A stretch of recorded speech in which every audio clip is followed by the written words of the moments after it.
There we go. We're back. I think I was just quiet for too long. I'll wait for Pamela to get back and see if that's really live now. Are we good? Working? Okay, perfect. All right. So a little bit of logistics. We're here till noon. We'll break that in half. Some point where we hit a natural spot in the middle, we'll take a break for a little bit so we can go do what we need to do, get a drink, go to the bathroom, and then come back. We'll be fairly hands-on at the beginning. There'll be a little more just lecture, and you guys are gonna have to download and install some software.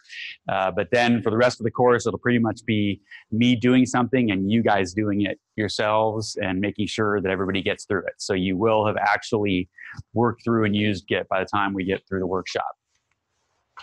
So first, let's start at the beginning, which is Git is the software that we are going to learn, which is self-billed as open source distributed version control.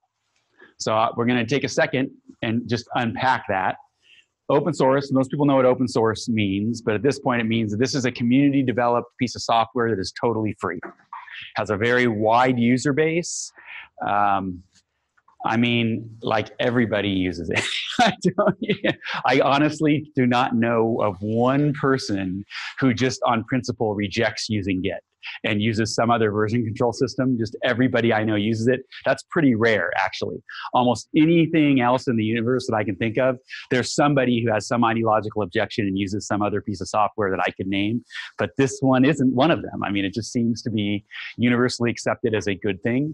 That's probably because it works so much better than all of the things that came before it. So for those of people that are old like me and lived through other version control systems before we had Git, you appreciate even more what it does that the other ones did not do. So it's free for us to use, and because so many people use it, there's a good chance it will be around for a long time. So it is a good platform to get to know because you're investing, you know, I believe in a long-term future for your own success of software that you'll be able to use. Now, distributed. This is where it starts to get a little more interesting. So as the name distributed implies, is that the idea behind a distributed system is that it doesn't just live on your computer, right? That it's distributed out. And nowadays we're all familiar with stuff being on the cloud. And I'm going to show two slides here. And this is the first slide. When we think of distributed, we tend to think of, and even if you think like AWS and most cloud systems, you think of a central server somewhere and then a bunch of individual people talking to that centralized system. Right? So that's our most common concept of what a distributed system looks like. But Git is truly distributed in the sense that it can speak across in any direction. So you can be working, if you're working in teams, we're going to get in this workshop to sort of team collaboration around projects. You can talk, you know, straight to a central server, across to your friend's computer if they opened a pipe for you. Like it can talk in multiple directions. It is truly distributed in a very decentralized way. And that is part of its power, as you'll see when we move down and get to working with branches and collaborating, working with others. I distribute, and I'll talk about this more when we get there, with myself. So like I use Git, you know, I have it running on multiple computers that are all talking to my own paper, my own code. And sometimes I'm talking straight to my other computer. Sometimes I'm talking through a central server. It all just depends on the situation. So it is a uber distributed system, which brings a lot of power. Like all things in the universe, though, the more complexity that you offer in terms of functionality, the more complex a system gets to use. One of the great things about Git, though, we'll see here, is this is a beginning class, is that it's actually really easy. It's very well designed to do some basic things very well, but it also builds towards some really complex stuff that you can do. Like you can become a Git expert, uber expert, and do some amazing stuff. So it's a nice learning curve. And today we're going to deal with the most basic, simple stuff. But know that because it is a very distributed system, it has a lot of complexity built in that you can leverage in a variety of ways. Okay, now the last part is the version control. That's why, of course, you're all here. We care less about its open sourceness and its distributedness than you do about managing your versions. And version control is a pretty simple concept. I don't know if in the back, if you guys can see this, I can't really zoom this slide up anymore. But this is a screenshot of a typical, this happens to be a Mac Finder, where we have a final version, a version 2, an old version, all of the same document, right? And this is pretty common. I would venture to that if I picked up almost anybody's laptop in here and just hunted around a little bit, or maybe just searched for the word old, that, you know, I would very quickly come find some directory that has, you know, and if you're working on your dissertation, 50 of these, you know, lined up in a row that are all your different versions that you're trying to keep track of, right?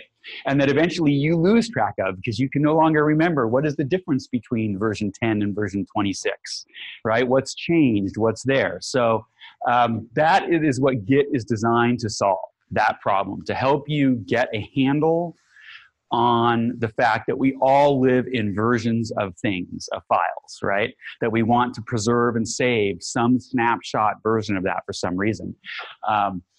But not just save a copy, but to actually help you manage it better so that you can compare it to other versions, you can make notes about what's in it.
Okay, so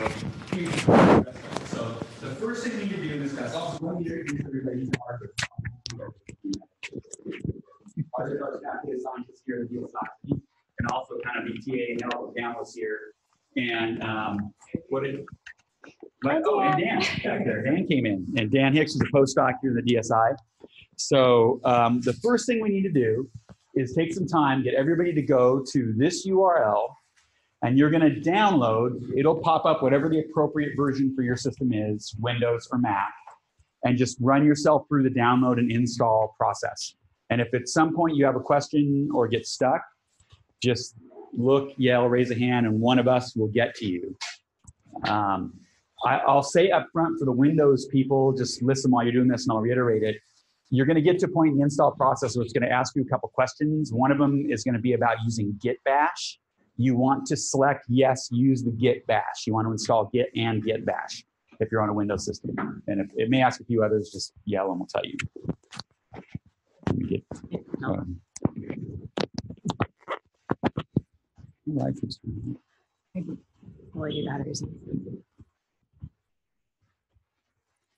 right. Yep. What is it that the latest version? Doesn't matter. If you've got some version already installed, that'll work fine.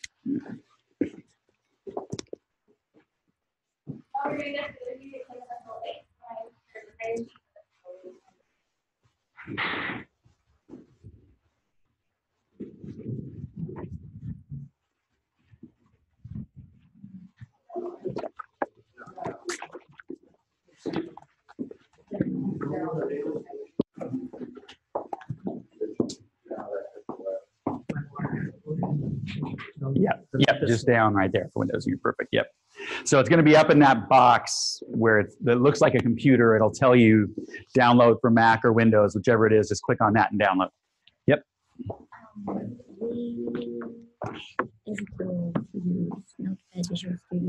Okay, so on the Windows people, it's also going to ask you which editor to use. Let's just keep everybody in Vim. Just use the top one, which is just select Vim, if it asks you that question.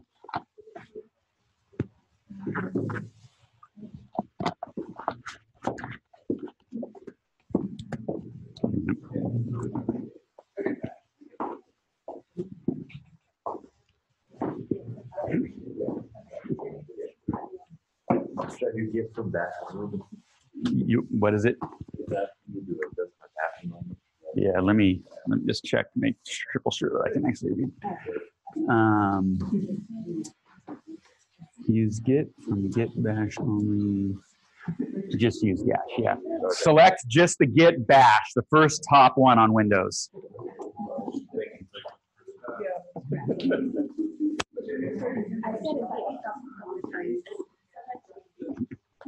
So which one just select? Use Vim, just the one that's there, yeah, it's good. And then use the top one, Git from Git bash only. What is the difference? Git bash and this? Git bash is its own command prompt window versus the other one is the Windows command prompt, but that one confuses your system more. So, yeah. Next. Yeah, that's good. That's all good. Yep. Don't click any of them, just click install. Okay. Once you get past the Git bash thing, you can just go next, next, next. Just accept all the defaults on Windows. Yeah, the other way to get around that without changing the setting is if you right split or Yeah, they do like application section. So it's just there. I've installed it twice, but it's not showing up anywhere. Okay, that's okay. It's good. It's done. It won't show up anywhere. Okay, so one thing once you're done installing, if you're on a Mac, you won't see the software anywhere. Like it'll just say it's done, and if you get the little green checkbox, you're good. Like if you go to applications, you won't actually find the software. There's nothing to click on because it's all command line. If you're on Windows, you will find this Git bash new application that shows up, and we'll talk about that more in a second.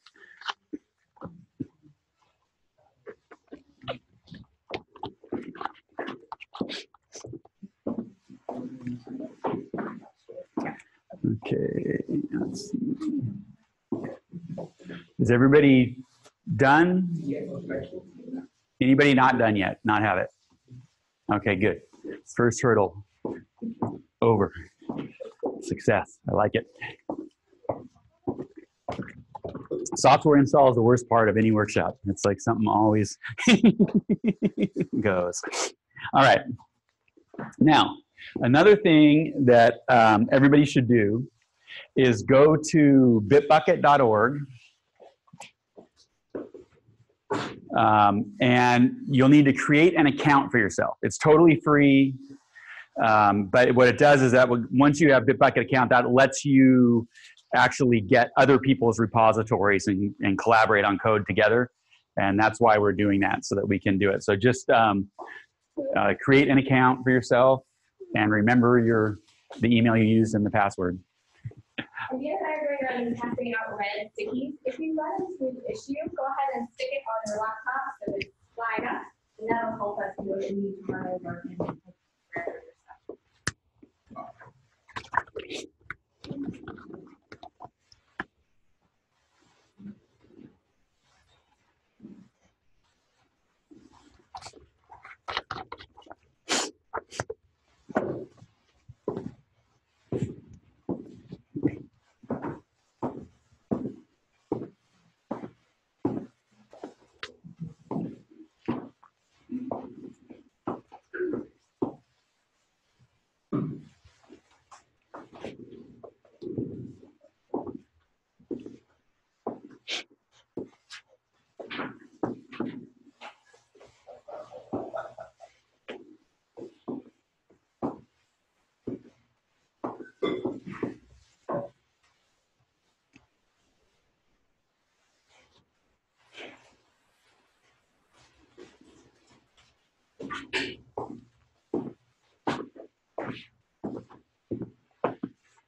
All right, is everybody done? Has a Bitbucket account? Okay, so you'll just need that when we get near the end of the workshop. We're covering all our environmental setup stuff early. The last thing that you don't have to get this, but it can make your life easy. If you don't already have some kind of IDE or coding environment set up, or some kind of what you know to be a truly ASCII text editor, like regular Notepad is not. It saves all kinds of hidden stuff in the text behind you, or text edit, right, that isn't true text. There are these two. If you're on a Mac, there's this BB Edit.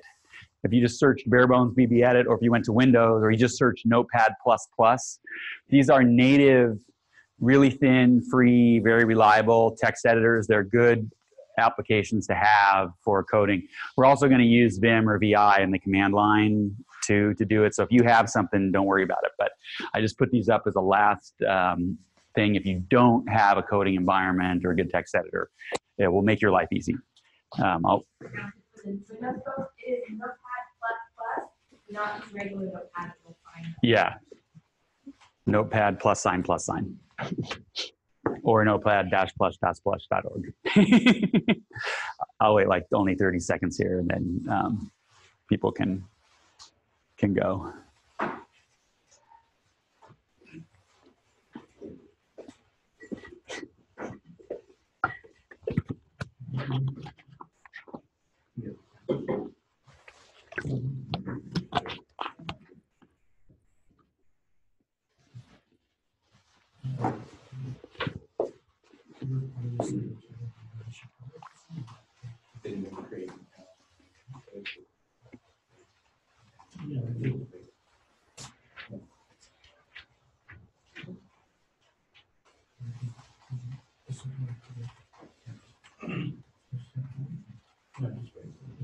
Okay, so we all good?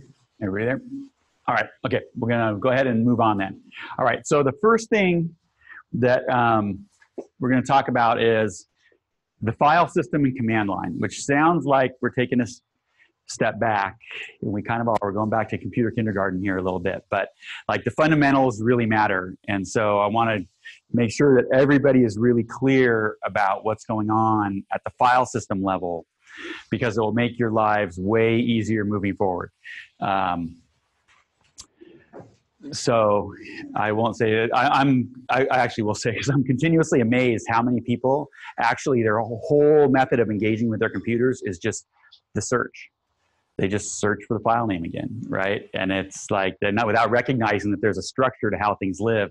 That structure becomes a lot more important as we start navigating in this world. So we're going to go over a couple things. I'm going to be showing mostly Mac screenshots, but I'll talk about the Windows too. It's roughly the same thing.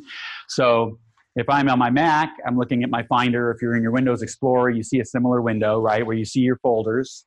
This is my home folder, Stahmer, and these are things that, all the different folders that live in there. Inside my music folder, there's an iTunes folder, and so on, right? Everybody's with me so far. Pretty basic, right?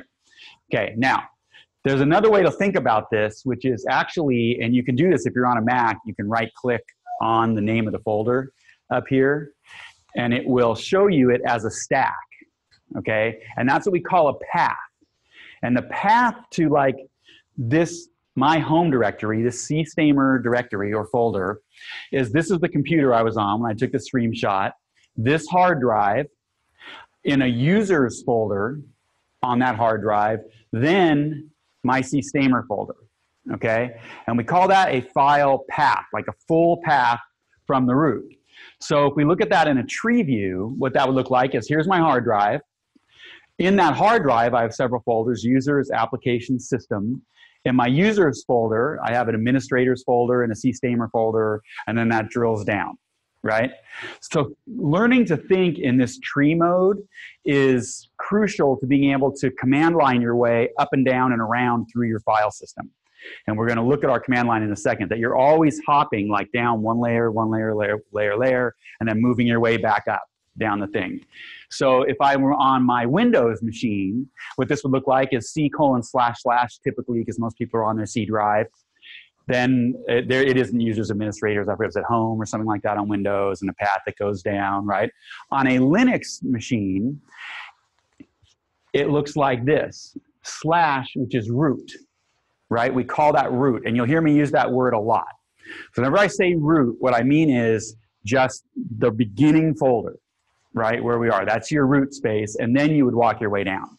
So when we're going to enter our command line world here, there's an interesting thing. In Mac, we can operate in our Linux terminals, what we're going to do. So it starts to look not like the Finder does, but you can use Linux-style file paths.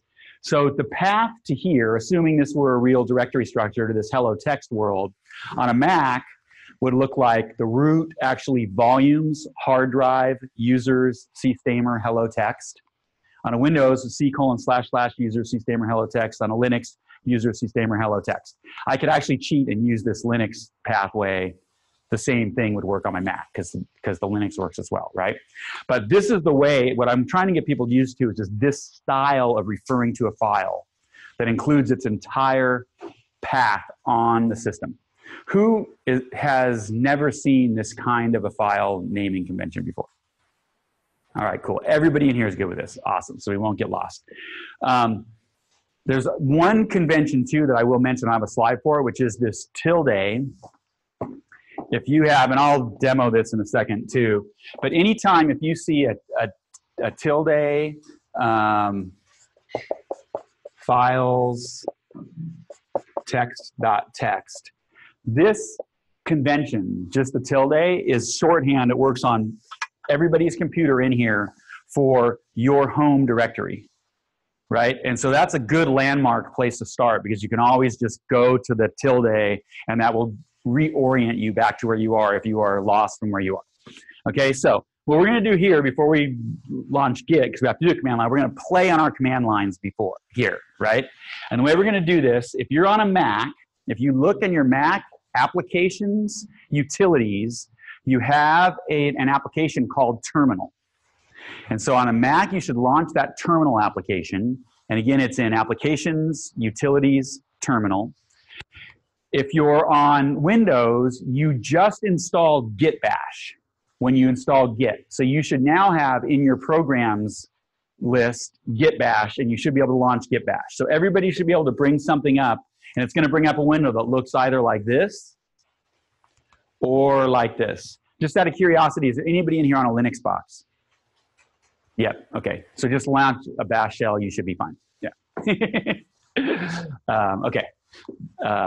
That's also code for I know you already know what you're doing. So, okay, was everybody able to find Git Bash or their terminal? We're good? Okay. So I'm going to escape out of the slideshow here for a minute, and we're going to try some things. Let me launch a Finder for me.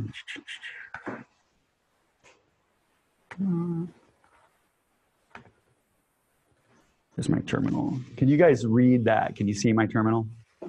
Okay. And let me get a Finder window if I can get one. There we go. Okay, so on this computer, let's see. If I go to Stahmer, I want to show two things. Okay, this is my home directory, Stahmer, what it looks like in my Finder. Okay, I see these folders. If I go to my terminal window, Let's say everybody whenever you're in Git Bash or your terminal, everybody type this, pwd, okay, and hit enter. And pwd stands for present working directory. It's a Unix command to tell me what directory am I currently in. And you can see that in my case, it put me at users C Stahmer, right? You notice that on my command prompt, it's actually showing the tilde, which is the shorthand for that same directory, right? You guys should all see something like users, your name, or home. Who's on a Windows box? Tell me what do you see? C/user/Jonathan. Okay, C/user/Jonathan, right, for Windows, okay? That's telling you where you are. Now, everybody do this. Type ls. And ls is short for list. And when I type, ls, it's giving me a listing of all of the files that are in that directory. So here I can see, if I look at these, I see I've got applications, I've got a BoxSync folder, Creative Cloud files, Git repos, desktop, documents. Now notice, if I pull up my Finder window, I see those exact same things. Applications, DSL Git repos, all the same files. These are two views on the exact same universe. Okay, so you can look and you will, if you stay in this world a lot, you will become very proficient at just moving back and forth between these two things. There's some things where seeing it visually in the Finder is just way faster and easier. And there are other things where seeing it as the list in the command line is way more useful. And so you'll start to just seamlessly move. But the key thing is those are both pointing to the exact same location on the computer. Now, one thing I can do, though, is I'm going to do, and everybody go ahead and type this, ls-a. If I push ls-a, and you'll see at the beginning, I get all of these dots things. These are all hidden files. These are all files that are actually in that folder that my Finder does not show. So it turns out you have all kinds of stuff living on your computer that you never see. But on the command line, is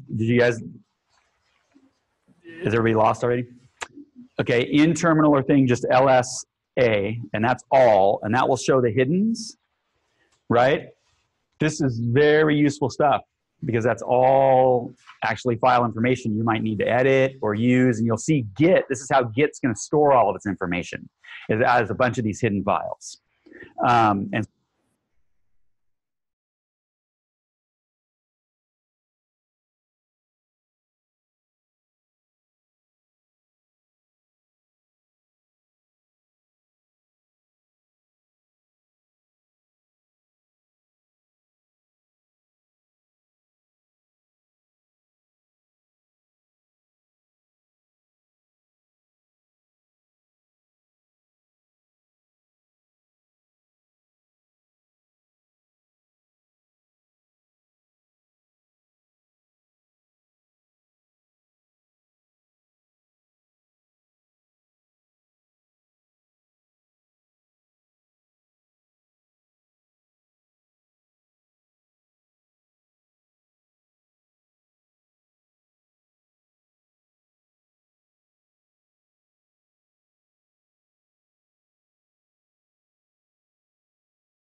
Okay, so this kind of interaction, typing, moving around, this is how we're going to move through the rest of the class. We're going to interact with Git in this command line kind of way, right?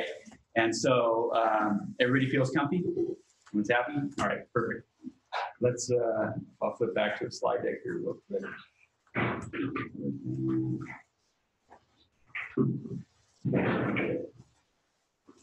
And then we'll start. Now we're ready to start getting.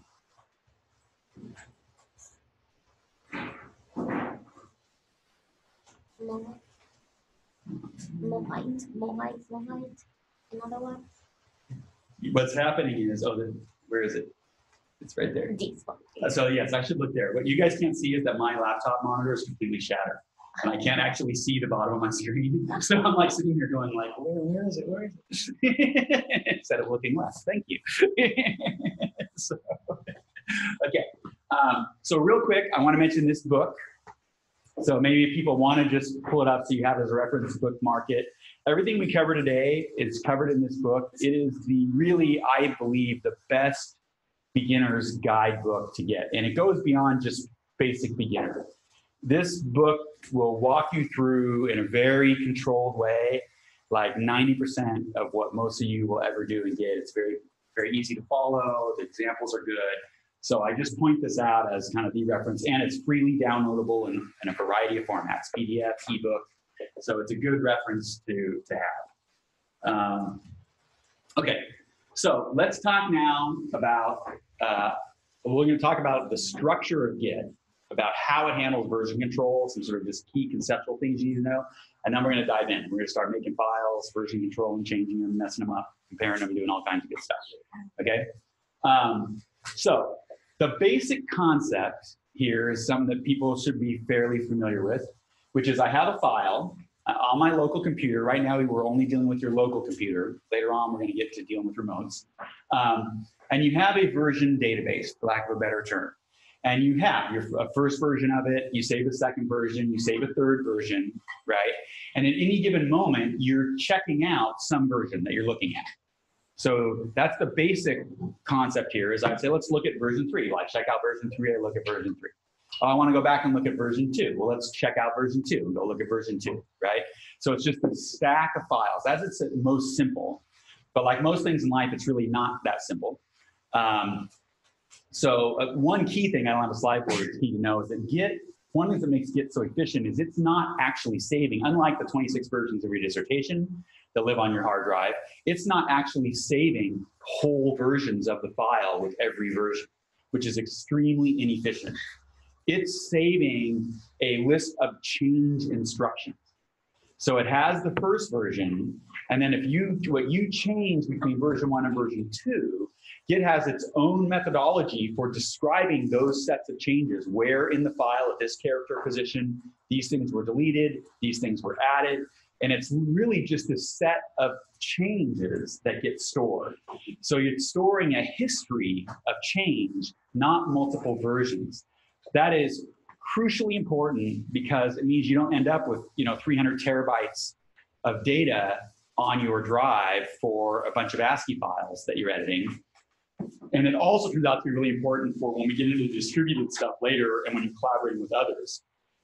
The ability for people to work simultaneously on the exact same file and not overwrite each other, right? Which is really one of the key power things about Git.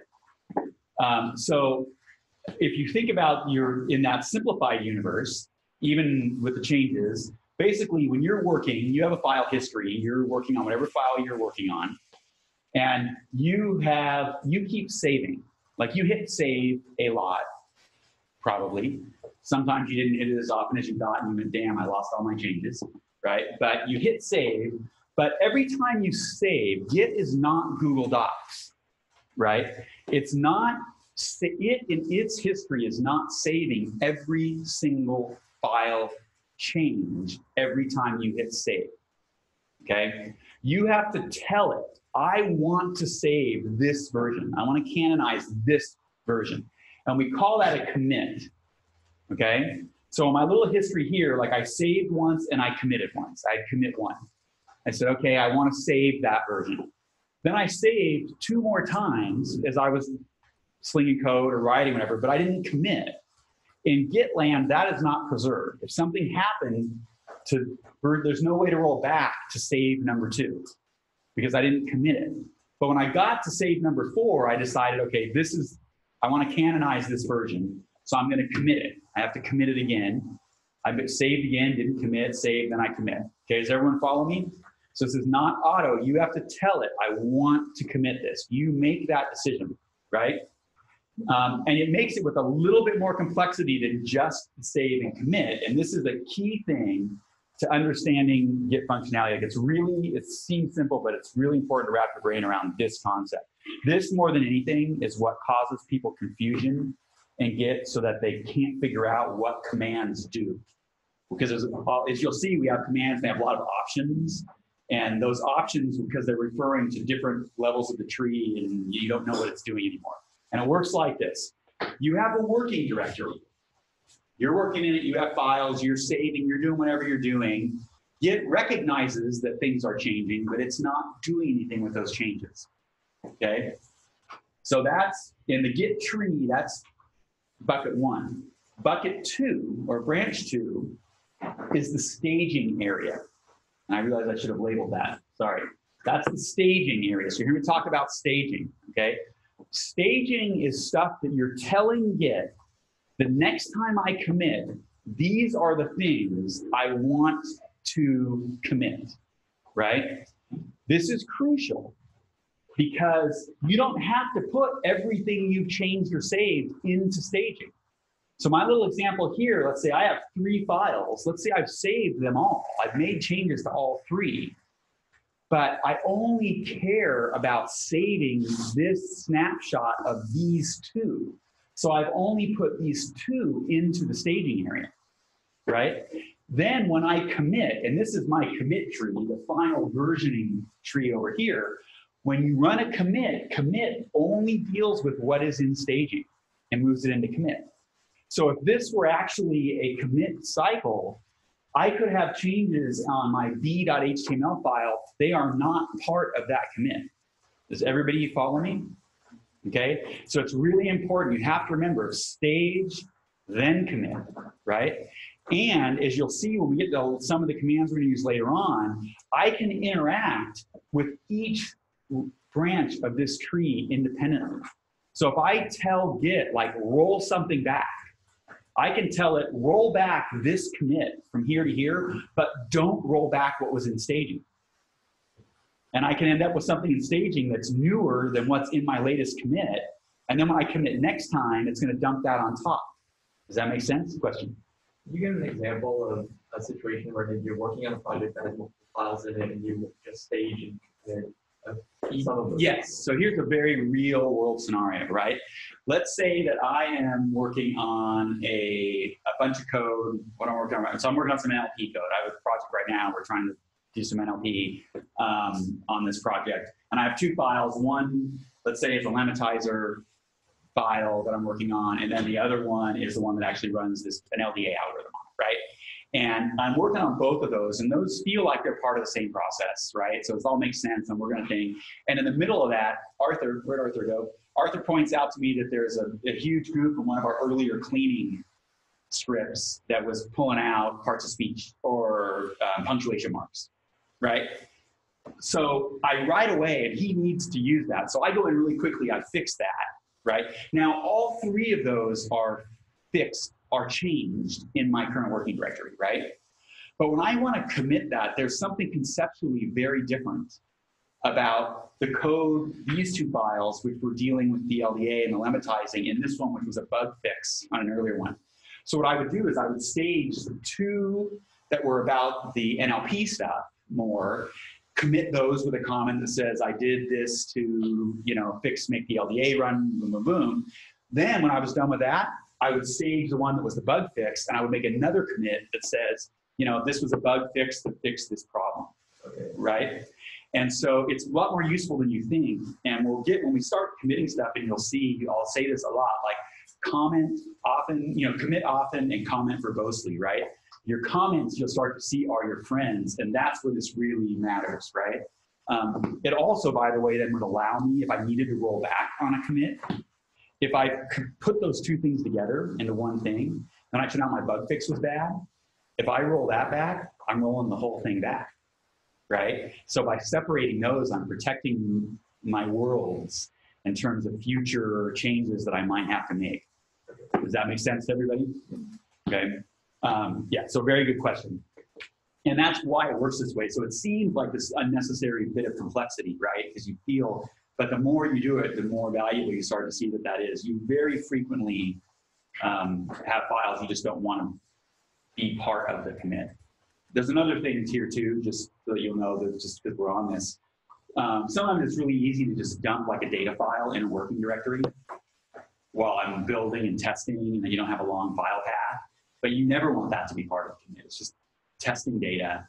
And if everything in here was always one commit, then it would end up in the commit history all the time. And that way you just never put it in staging and it never gets touched, right? There's also, as long as we're here, I'll go ahead and talk about it. Git has this thing called a Git Ignore File, which we'll look at in a second, but that tells it specifically do or do not, commit certain files, just ignore them completely when I'm doing, whatever I'm working. And that one you'll often may change because I just don't want to be dealing with those things, hidden files. But then when you're wrapping a project up finally at the end, you say, okay, now I want to drop the Git Ignore in there because I want it to persist with the repository. So if someone else pulls it down, they'll introduce their junk. So it's a lot of reasons why we do it. Okay, so just keep that in mind. Working directory, staging, and you can call the directory the staging area, staging directory, and then the commit tree. These are our 3 components. And a lot of our commands, depending on the flag you put on it, you're going to be telling it which area should it operate in. Does it want to affect all of them? Does it want to affect just one of them? 2 of them. So that's a common, you need to keep that straight. All right, so with that in mind, what we're going to do now is we're going to all go in and we're going to start doing some Git stuff together. And we'll just, yeah, question. So why does the staging area exist? So the staging area is what I'm going to say, okay, whenever I commit, take these 2 or 3 files. Yep. So why don't I skip it and just say, when I'm ready to commit, I'm going to say, okay, now commit these 2 files.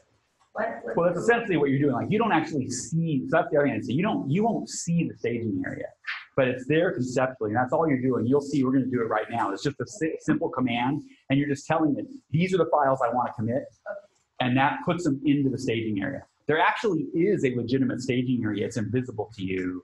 It's in the hidden directory structure, right? Yeah. So it's much simpler, but you have to remember it's there, or you can get, it'll mess you up. Okay, so let me escape out of here. Let's everybody pull up your Git Bash or your terminal.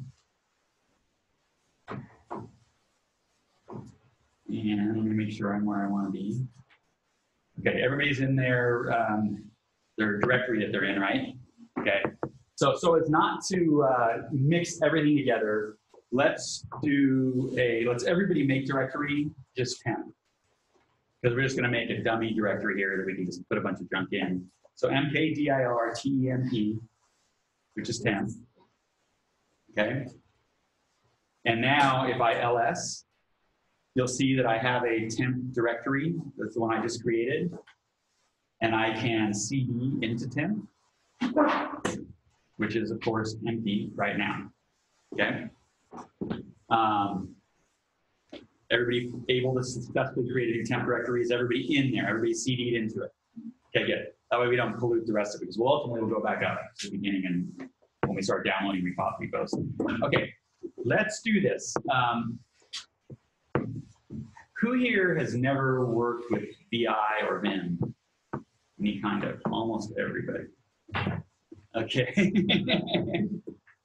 Let's, I don't want to go down that can of worms here.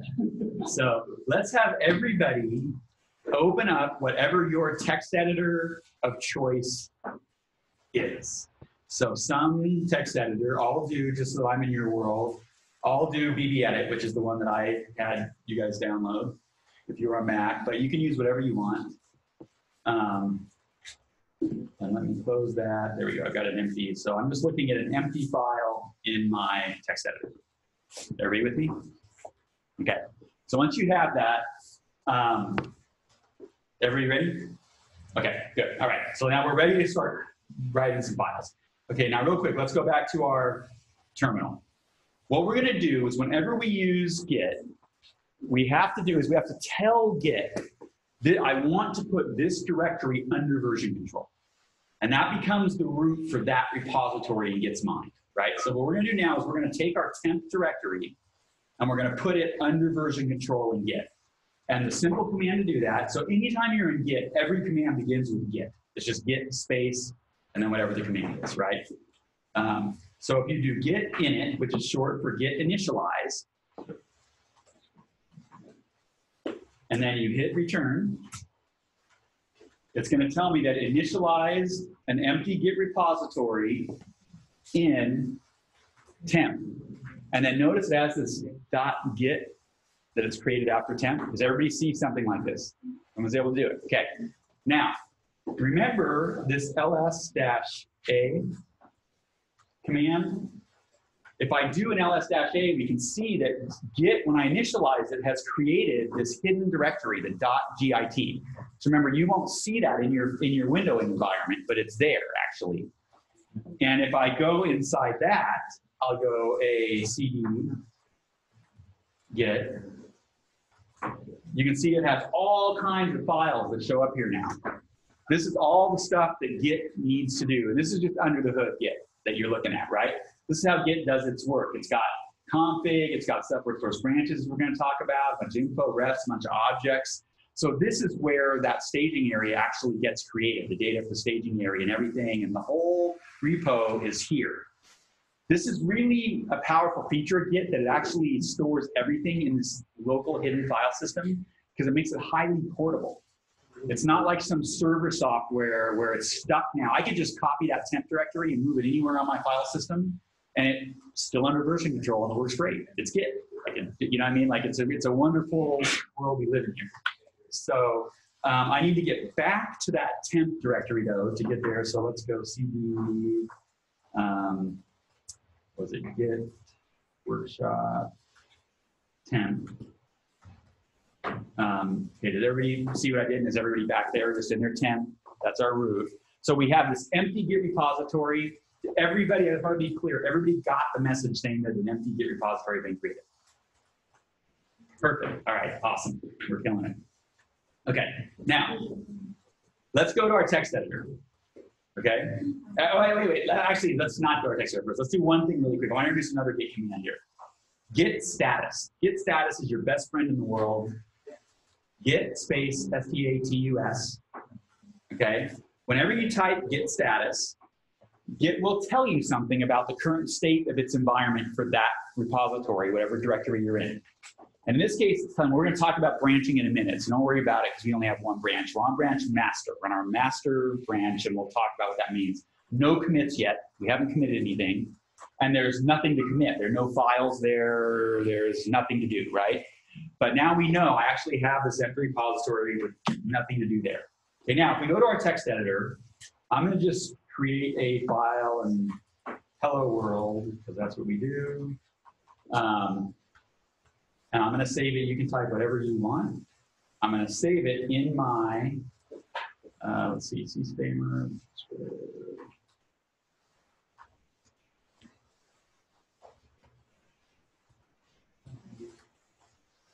Git workshop temp. So I'm going to just call this file 1. Okay. So I've got my file 1 text that I just created. I'm saving it. And all it says in it is hello world. Okay, and I saved it in my Git control directory. Did everybody save something in the Git control directory? Okay, good. Now the magic begins. If we go back to your terminal and you type Git Status, it tells us something interesting. It says, oh, there's an untracked file here. A new file has shown up in this directory, and it's file 1 text, right? And it tells me that so far, nothing's been added to commit, right? That means there's nothing in the staging area. If I try to commit now, there is nothing to commit, okay? So let's say I want to actually put this in the staging. I want to commit this file. I'm going to save this version of the file, right? The wonderful thing about Git Status is it tells you what to do, and it almost always tells you correctly what to do. So don't get like pointy clicky disease and just zoom past. Like, do Git Status and read what it tells you, because this will tell you right here, use git add to track. Use git add file to include in what will be committed, right? It's telling you what your next move is. So if I want to add this to staging, I just go git add file one text, name my file, okay? And now, if I do a git status again, it's telling me that nothing's been committed, but I have a new file that has been staged. It's ready to be committed. Does everybody understand the difference here? So this file is now ready to be committed. And once again, because git add is my friend, or git status is my friend, it's telling me if I didn't want to commit that, if I made a mistake and I want to pull it out of staging, I just do a git rm cached and then a file name, and it would pull it out of the staging area for me. Yes. So say you added it to the staging area, Yep. and then you made a bunch of changes to the file and saved the file. If you then went back to the terminal and committed, would it save that? It will save the stage version. Okay. Yes. It will save the stage version. So You should- this will tell you that they're different though. If you get status for this, it will tell you it's been modified, Okay. right? Also. So it will help protect yourself in that way. Yeah. Can you restage it? Like if you did Git Status and it told you it had been modified since you staged it, is there an easy way to restage it for you? Yes. Yeah. If you just do a re-add, it will just add it over the top. You don't have to like take it out. Yeah. You can do that if you wanted to for some reason preserve both. This is where you're seeing the power of having these multiple areas. Because what I might do if I really wanted to save the old, now I have two versions of the same file and I decided I really want to keep both somehow. What I would do is I would go ahead and commit the staging area without putting the new one in. That would preserve that version, then add to the staging area again, then commit again. Now I have both, right? If I decided I wanted to just throw the original staging one away, I could just restage, just re-add this one right on top of it, problem solved. Or I could actually do a reset, which is, or an RM. And if RM would remove it, if I do a reset, I can actually roll it on top of, we're going to do some of that a little later, and it'll actually just overwrite the change the other direction, right? So it works multiple directions. Okay, so that's ready to be committed. Everybody have that? Everybody have green, so they're already committed? So now, what we're all going to do is we're going to make our first git commit. And our first git commit looks like git commit, and I'm going to encourage everybody to do this -m, okay, which means message. We're going to talk about a couple different ways of messaging in a minute, but for now we're making it simple. And my message is going to be, mine is going to say my first hello world file. Okay, so git commit -m, single quote, my first hello world file, and single quote. Okay, if I had dropped another quote in there, that would go bad. We'll talk about that escaping and stuff in a minute, but that's my basic syntax for any time I do a commit. When you do that commit, it's just going to push in whatever was staged. Boom, and it's going to tell me, okay, one file was changed, one insertion is it's by line, meaning I added one line of text, and it was in create mode because it's a brand new file that's going in, and it's just basically giving me a sum. Now, if I do git status, you'll see that git status tells me there's nothing to commit or clean, right? Because I already committed. What's happening right now is the file in my working directory looks exactly like the file that's in the staging. It's no longer in staging at all, actually, because we moved it. That's in the repo, so there's nothing to commit, nothing to do, right? Now, here's your next very important command, git log. You will use this frequency, so git space log. And git log gives you a history of your commits, okay? So we can see that in my git log, I have a single commit. It has this long hash that's a unique ID for that commit. These are going to matter. We're going to use them a lot as we move forward to refer to particular commits that we have in place. It tells me who the author was. This matters because right now you're always going to be the author, but in a distributed world, if I were working on a project with somebody else, they could be committing to my repo and vice versa. I know who did it, I know when it happened, and I see the comment that was attached to it, right? Did everybody get something like that on theirs? Okay, so far, pretty basic. Doesn't seem like magic, seems pretty simple. We'll keep moving now, and we'll get into a little more when it gets more interesting and magical now. Because all of this you could pretty much do anyway, right? So, but we have that. So now let's say we want to change. Let's do two things. Let's change this file. Let's just add a couple lines and say goodbye for now. Again, you can type whatever you want. So I'm changing my file. I'm hitting save.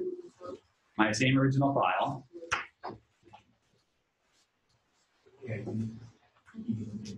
Now, if I go back and look at my Git status, it's telling me that that file has been modified. Okay.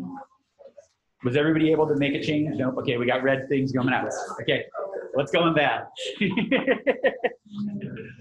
How did I lose everybody? I just add a new line to the file. It asks username and email. Yeah. What? It asks for username and email while committing. Oh, when you committed, it asked for username and email. Okay, here, let me pull this up real quick. Let me solve this problem for you guys.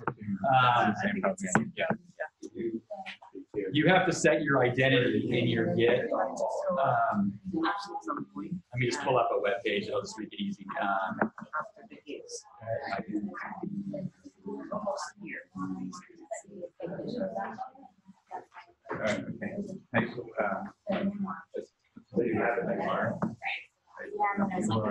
Okay, here we go. For people who got this, when you tried to commit and it's asking, okay, hold on, hang on, bring it back. For people that are asking, where it's asking you for an email address and who you are, like an identity when you commit, you need to set this up in Git, and you can do it with this command right here. Right? And that should solve your problem. It's not supposed to be a specific username from one of the repositories. No, it's just whatever you, just give it whoever you want to be. It's just your identity, right? In fact, the Git, when it asks you for that, the Git itself may have given you a message that told you you could do this, right? Yeah. Yeah. No, now yeah, it's not, it doesn't be a username for GitHub, it's just you. Yeah. And so when after I run that commit, I also did Git. Yeah. It still shows That's because you weren't you the last time you did it. But future forward, okay. Did everybody get past this one? So there? Okay. Did everybody make some change to their test file? Okay. So now we have our test file changed and we're there. You should see in your Git status that you are modified that file, right? Now what I'm going to do is go ahead and just, because we're just playing, I'm going to go ahead and add that. So let's do a Git add.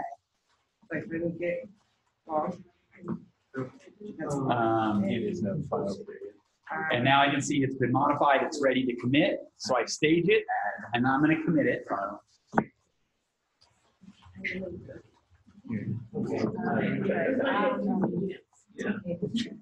Okay. Yeah, you need a second hash before global. So I changed it, I saved it, I staged it, I committed it. Okay. So was everybody able to do that?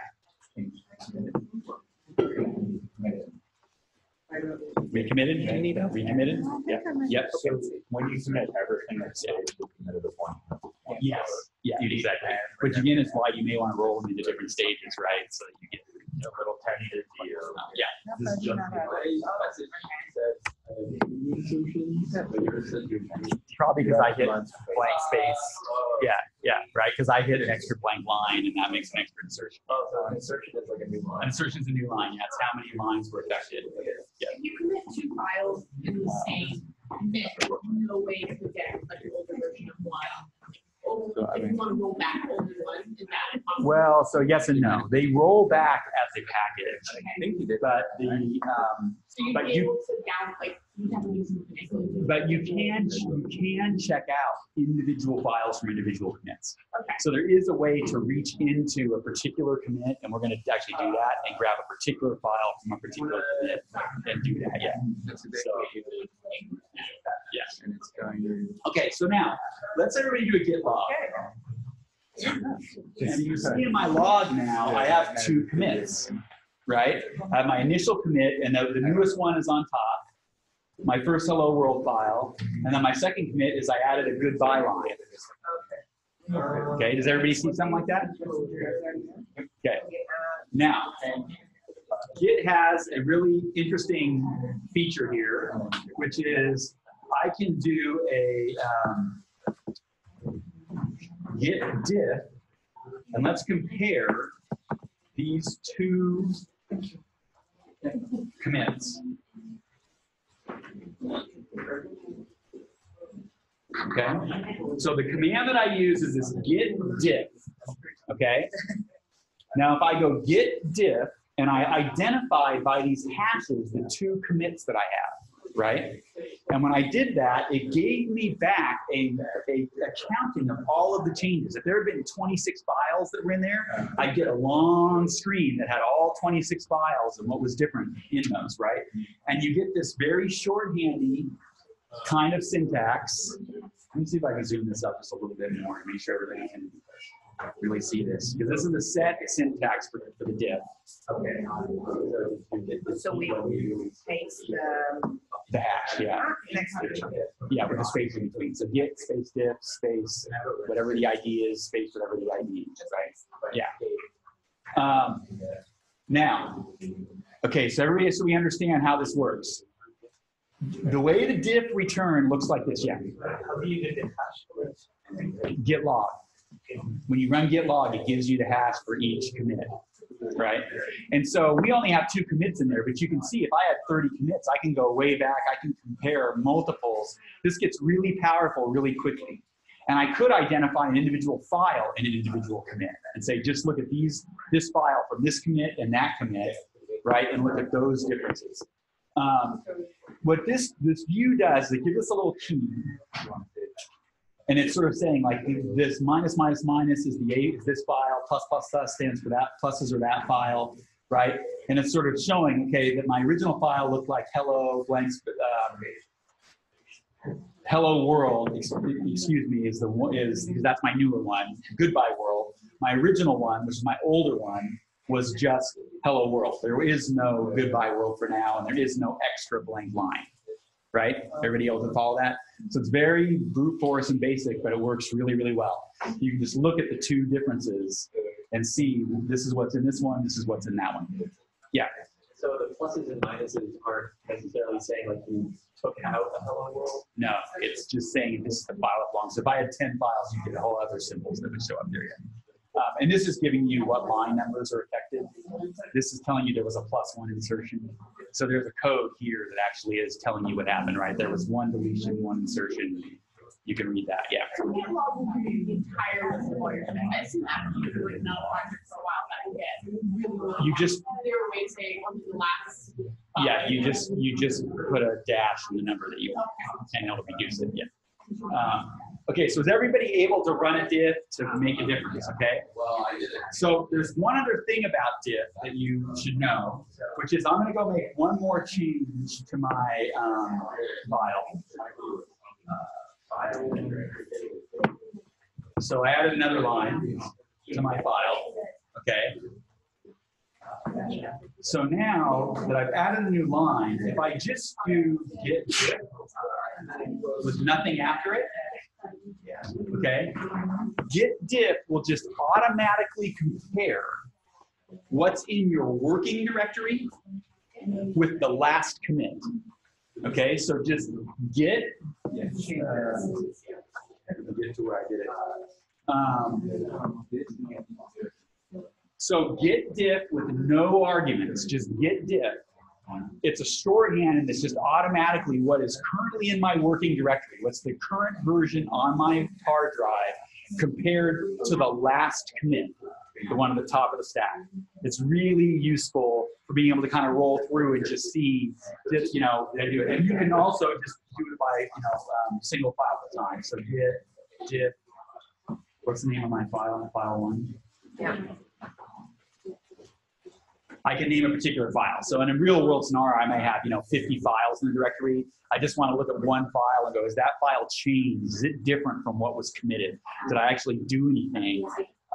Now this seems, I'm going to say this for those people that haven't done this a lot, that seems not that useful. Well, I just go look at the date changed, right? I can see if the file's changed.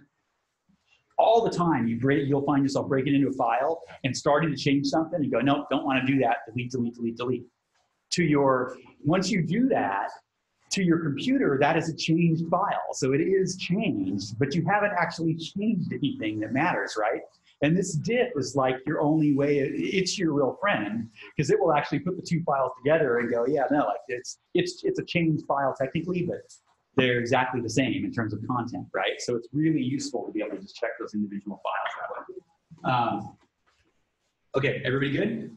Yes. Why does it not show the hello world line in the newest version in the working directory in the green section?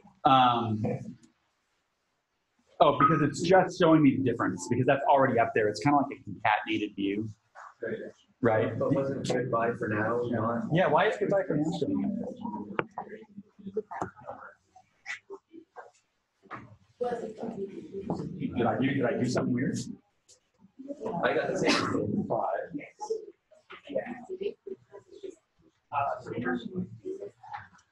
Oh, is it maybe because They're on the exact same line. at the end of the goodbye for now line you hit a return and that's Yeah, that's exactly what it is.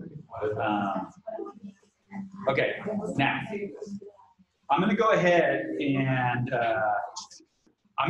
stage my latest change and commit it, because we're going to talk about rollbacks, doing some resets, that kind of stuff, right? Is everybody good so far? Pamela, you feel good? Okay. Dan looks good. Arthur, we all good? Everybody? Okay, perfect. All right. So I'm going to go ahead and just do a git add, because I know it needs to be added. Oh, the other thing you can do here, I'm going to go ahead. This will take wildcards. So does everybody know what a wildcard is? So like instead of having to type a whole file name, I can tell it just add to staging everything that has a .txt suffix, right?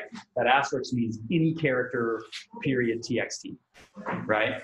So if you had like 25 files you would change, this could be very useful, right? Just instead of having to type every single file name and git add, you can just go git add. And I could have gone just git add space asterisk. The reason I didn't do that is because then it would have also added all of my hidden files too. Right? So git add asterisk is dangerous. It will often dump a bunch of stuff in there that you really don't want in your repository, because there's all kinds of, like Mac, it drops all these hidden DS store files and stuff like that that you want to disappear. So if I do a git status now, it's going to say that's ready to commit. Okay, so let's do a commit. That's my third commit. And, oh wait, did not match. Oh, hang on. Did you change something? Yeah, I added something in. I forget what I added, but I did change something. So yeah, make a change so you did change something. And then put something in there. So if I look at my log now, I'll have 3 versions. So git log. Okay, let me expand this so you can see. Okay. All right. So I now have 3 different commits. Each one has a different version of that file in it. Okay. Does everybody have the same thing? Okay. If you don't, go ahead and just add something to the other file, and then get it committed. Save it, stage it, commit it, right? And what we're going to talk about now is rolling things back, right? So getting back to an earlier version.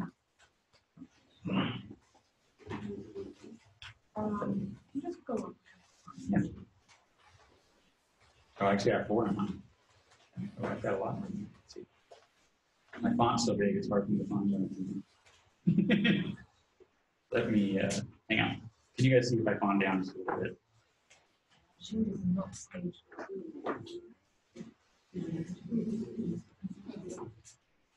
Here, let me just go. Okay. So where do you look trying to see? Let me just start here. It just says changes not staged wasn't there. Okay, so you have to do a Git. So do a Git status. And does it tell you that there's something modified? But Yes. yeah, so you have to add it to the staging area before you commit it. So you have to do a Git add, right, to stage it. Sorry. And then once you have it added, then you have it committed. Okay, there we go. Then here's my 3 commits. And what we're going to do is I'm going to show you a couple ways to do this. The first one we're going to do is the one that's going to throw the dreaded Git error that everybody gets, which is called a detached head. Okay, and we're going to talk about that because you will ultimately see a detached head, and you will ultimately want to solve this problem, right? And it's a simple solution, but it causes a lot of anxiety. So in Git land, the head, if I'm looking at all of my commits here, 1, 2, 3, the head is the top commit. So you can see that's actually telling me that in my log, that this is my Git head. Ignore the master for now.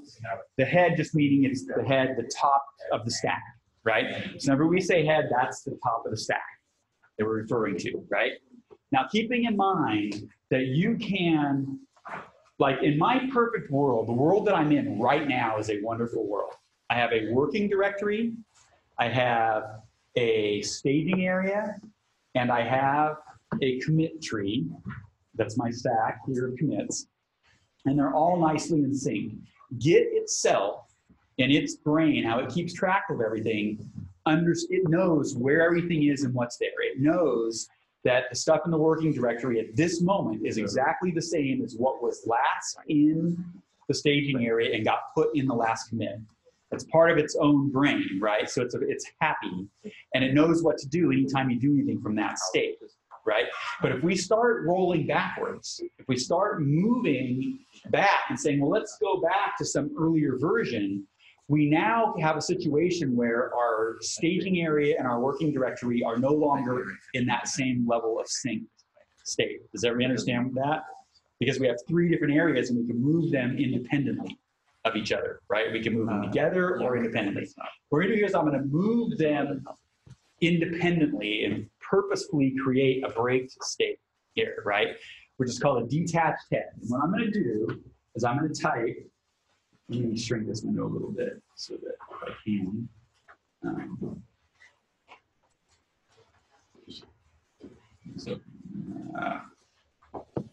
Just looking through it right now.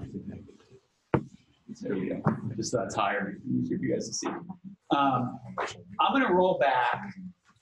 I want to look at the files that were in my initial commit, right? Let's say I've been working a long time now, and it's 6 weeks have passed.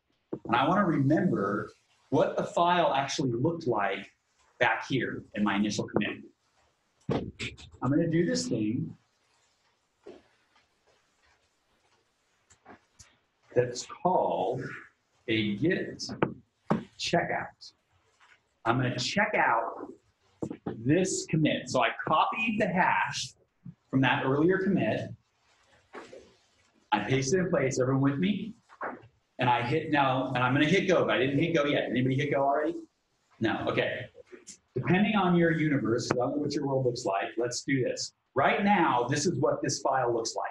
In my working directory, these are the contents of my file, right? That's there. I'm going to close it. I think it would update on the fly, but I'm just going to close it anyway. I'm going to run this checkout.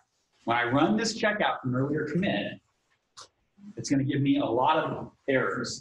It's telling me, okay, I'm checking out this commit. It's telling me I am in a detached head state. And it's warning me. I can look around, make experimental changes, and commit them, and discard any commits you make in this state without impacting any branches by performing another checkout. Okay? What that's telling me basically is at this moment in history, my working directory is no longer in sync with actually my commit history. It is detached from that. And so if I do anything in this space, and I try to commit it, it's not going to become part of that same commit tree anymore. I'm in this whole other universe, right? So this is a bad state to be in if you're trying to maintain continuity of your code. It's a great and wonderful state to be in if I'm just trying to look and see, and that's what it is, like experiment, play around, make some changes. Maybe I want to do it, and I'm just going to save this version of the file somewhere else, you know what I mean, so I can do something with it. So it's a very useful place to be, but you have to always remember when you're in your detached state of your world, right?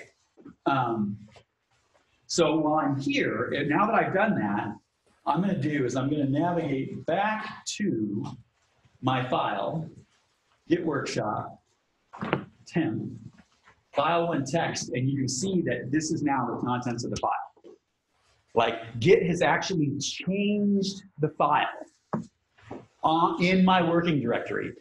At this moment, that version of the file that had all the other stuff in it no longer exists as a file on my computer. Now there are instructions, there's a map of it in Git, and we can recreate it. But at this moment, it does not exist as a file. This is now that file, right? I've completely rolled back. But again, very useful because I can go look at that, right? Play around in it, see it, paste it. But now, ultimately, I've seen what I want to see. I want to get back, right? And the way to get back is Git Checkout Master. Okay? Remember that. Just Git Checkout Master. If you just go back to your master, and later we'll get to branching, whatever branch you were in when you went, if you just recheck out, it will take you back there. I could also do a git log. I could have also just rechecked out the original head, right? But when I do that, now I'm no longer in a detached head state. What is the master doing? Just telling you, or also doing something? Master is the built-in Git word for the main branch in the repository. Okay. Right? So whenever you have a detached head, Git Checkout Master will always take you back to the top head of the stack, right? Or again, you can always use the hash. You can always check out hashes to do this.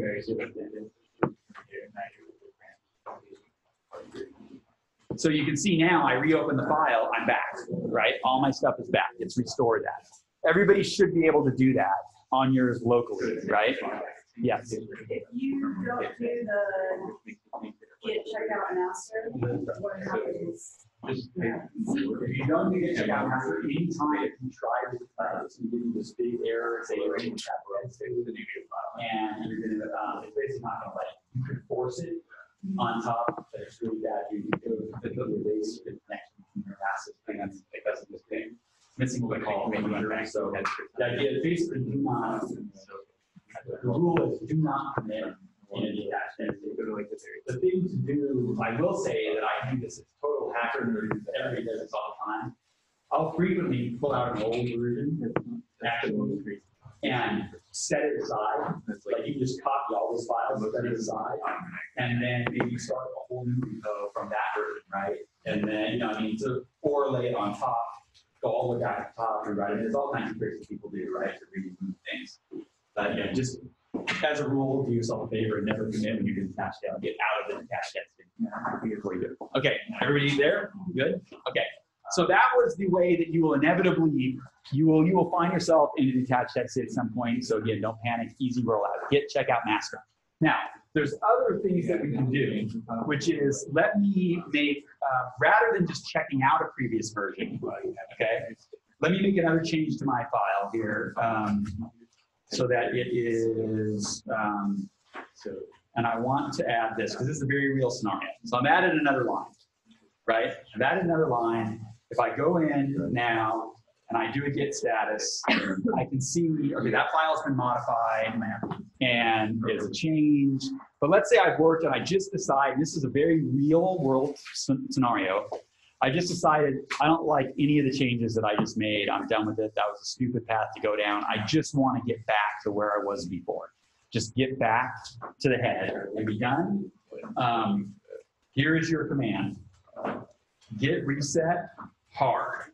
Okay, now be very careful about this because there is no going back from this, right? Once you run a reset hard, it's the most, in some ways, the most dangerous command, but it's the one you will use the most. And I run that, it just takes everything, all three of my states, the final commit, the staging area, and the working directory back to whatever that last state was when I made the last commit. So we understand that? So it keeps everything in sync and brings it back to that base. That's something you will want to do frequently. You just go, yeah, all that kind of stuff. You know, throw it away. There's a third thing you can do, which is you can do a reset mix. And reset mix will affect your working directory, but not the staging area. Right? So you can actually leave the stuff you had in staging. So let's say I had a file, I made some changes, and I staged it, right? Because I want to preserve that version, right? So I'm gonna map this out because I think this is actually really crucial. How do you stage? Git add, Okay. right? Git add is what adds it to staging, right? So if I go like this, so let's say I have my working directory. Let's just say this is V27 in my working directory, right? Let's say this is so my working directory is here. My staging, which again, anytime you do git add, you put it in the staging, right? And then I've got my commit tree here, right? Okay. Let's say I'm working on version 27. I make some changes to it, right? And I push version 27 up to here, right? My commit tree at this point is still at version 26, right? Because I haven't recommitted. So that's what my universe looks like, right?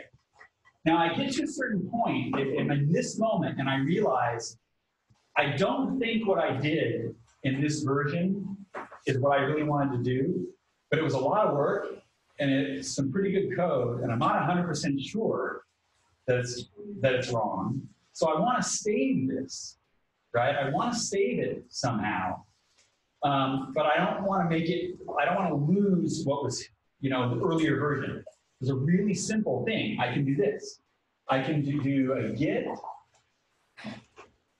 reset mix, and git reset mix will do this. It will result in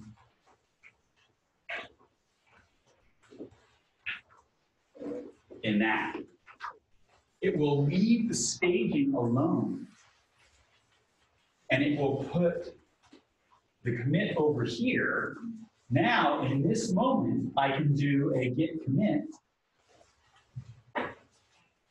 and that results in V26, nothing in staging anymore, and V27, I push that back onto my tree. Then I can start making changes from the original version, and I would end up ultimately with a V28 out here. But in this case, I've actually jumped the ship where I've preserved the state in between. Does that make sense as a workflow? So it's a simple way of just jumping something back, but keeping the actual full stack moving forward. Okay? So it's a little more of an advanced thing, but that's why we can affect each of these things independently. Okay, so at this point, let's see, we've created files, we've looked at some differences, we'll deal with some merge conflicts here in a little minute. Why don't we go ahead, anybody have any questions about the basic stuff we've done so far? Does everybody feel like they could actually take a directory, put it under Git control, create some files, crack them, commit them? And all right, good. Let's take like a 12, 10-minute break. Let's come back a quarter till, and then we'll keep moving on from there. All right, thank you. What is your staging change is saved? You save it to good code and you want to save it somewhere else. Where You does have to it save? commit it. You have to run a commit. You're running commit. But remembering that commit only affects what's in staging. So if my staging and my working directory are different, when I run the commit, it's what's in staging where I'm going to end up running commit, not what's in the working directory. Okay, so you are in version 27, you are doing the mix. I want to do Because I did mix, it only reset the working directory, but the staging is still this other it's still another version. You see what I mean? okay. So then when I do a commit, it's just going to push this over. When I do the gate, so that's what it looks like right now. When I run a commit on that, it's going to push this 27 over here, even though 26 is still down here. But this is the change that Well, I want to keep it, but I want to go back to an earlier version to do some other code, right? So what's happening at this point here, version, like once I do, if I make changes to this now, this file doesn't have any of the changes that were in this file anymore. So this is version 27B, kind of? Sort of, yeah, it's exactly. Not the same as Right. That's a way to think of it. Yeah, exactly. Yeah. See, it's like I took an earlier version of it and built on that. Yeah. And now I have sort of alternate versions that are saved. What I'm still missing, where version 27A is in that repository. How can I pull it out when I need this good code? Well, it'll be, once you do this, it'll be in your commit history. Once you commit it. So at some point, it was here. It was committed in 26. And what I did is when I did the rollback, well, let's see, we're in this here. Okay, so let's say, let me draw that. Let's say that I have,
So a couple things.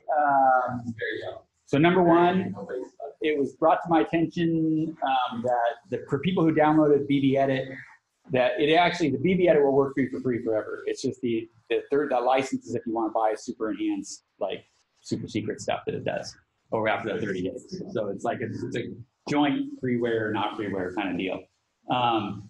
Also, apparently some people miss, I moved too quickly over how to just revert and get back to where you are. So again, you can just do just a reset hard will always just take you back to your beginning, or you can do a revert head. So I don't know what my state is, but we'll see. If you just do git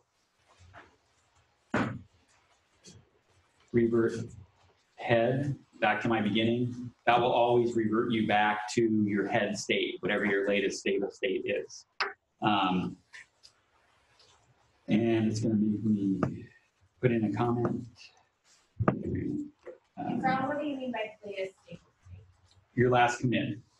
Where it was the last time that you committed something. That is, so that's always your sort of ground zero, is whatever the head is the top of your commit stack. And that means like everything went well. It doesn't mean your code worked. It means in terms of file management that everything's, you know, as it should be. All of your working directory, your staging area, and your commit tree are in sync with each other. And you're not in a detached head state. Does that do exactly the same thing as reset hard? Yes. Is there a reason there are two ways to do it? Well, because reset has all these other things that you can do that revert doesn't, right? It gives you this more fine-grained control. So So the answer is that person actually wrote a message. You know, and Git commit. No, not consider. Change. So you need to type something. So how you do it? Just because it's not. Now you can type and see if it's. All right. Okay. So right now we've covered sort of basic. Independently, just committing files, tracking versions. Everybody should have a good sense of their staging area versus their commit tree. So that's the fundamental, basic stuff.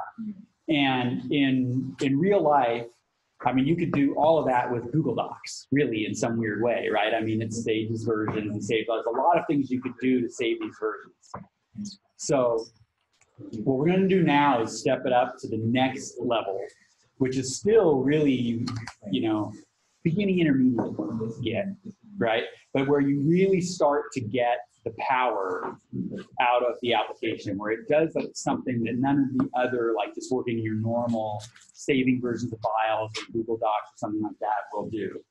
And we're going to talk about a thing called branching, okay? So let me pull up a slide here real quick. Did I have a question?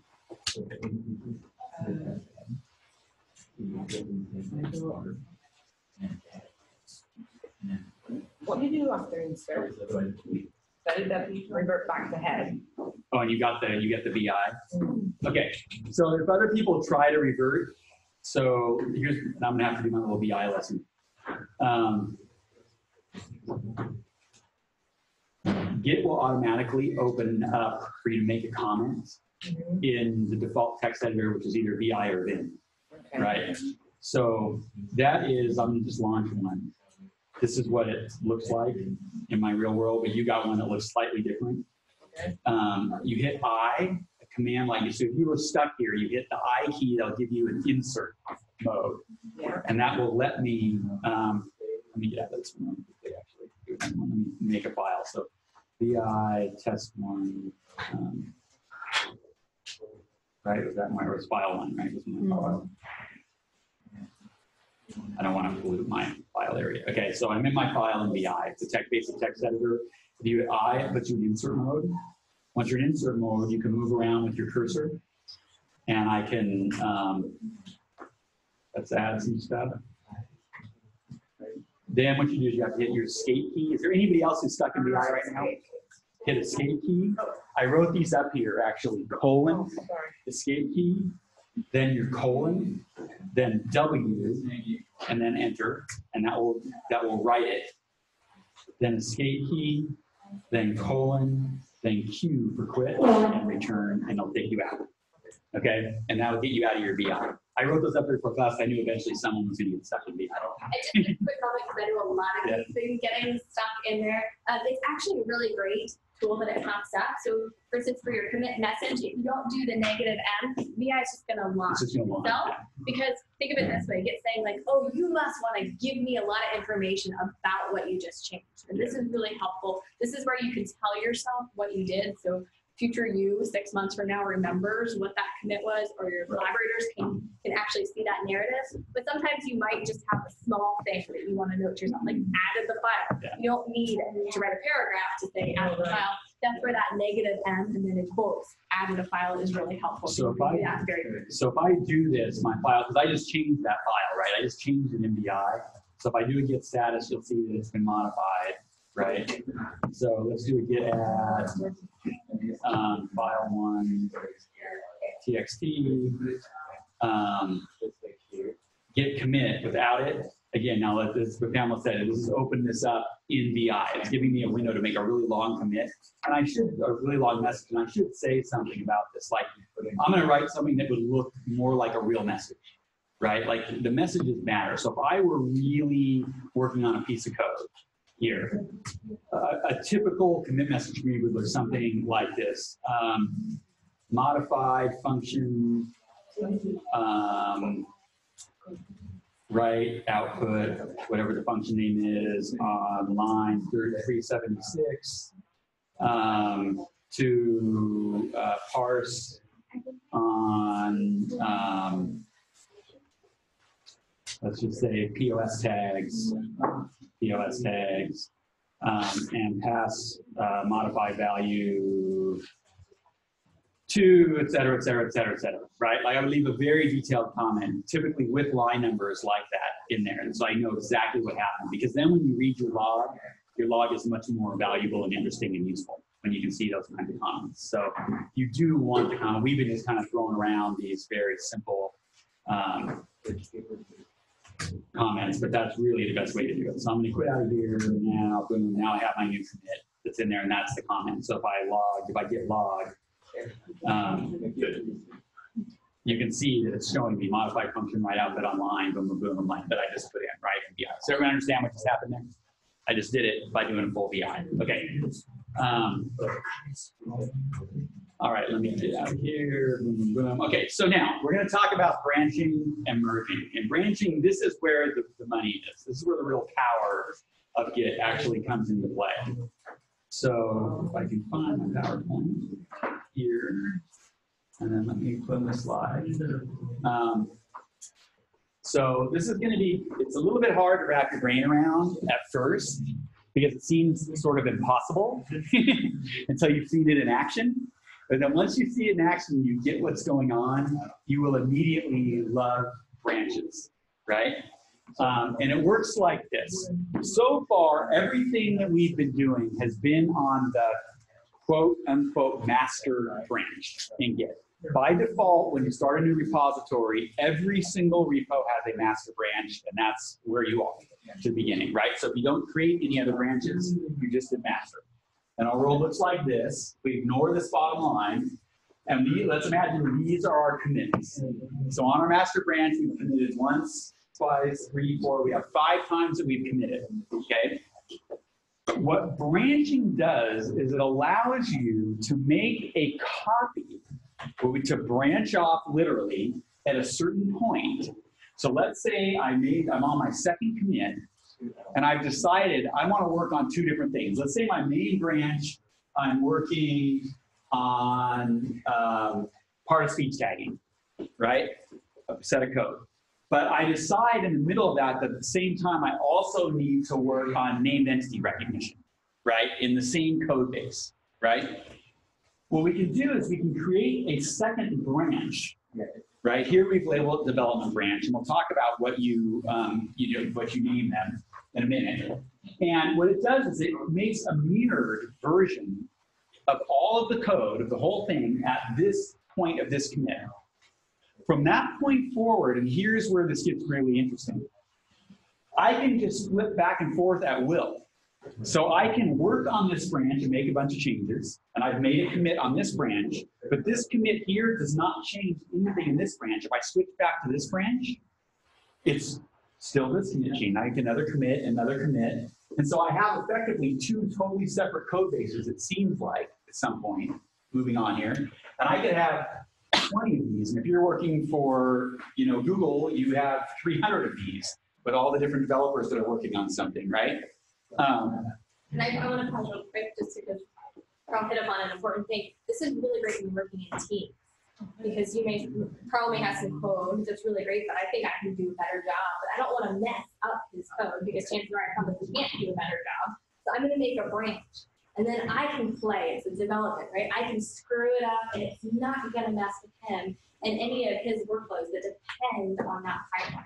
So later on, he'll talk about what we can do to resolve all the issues and take the good parts of maybe what I did and ignore all the things that I messed up. Yes, so we're going to do that here. So what this is showing is ultimately we put them back together, right?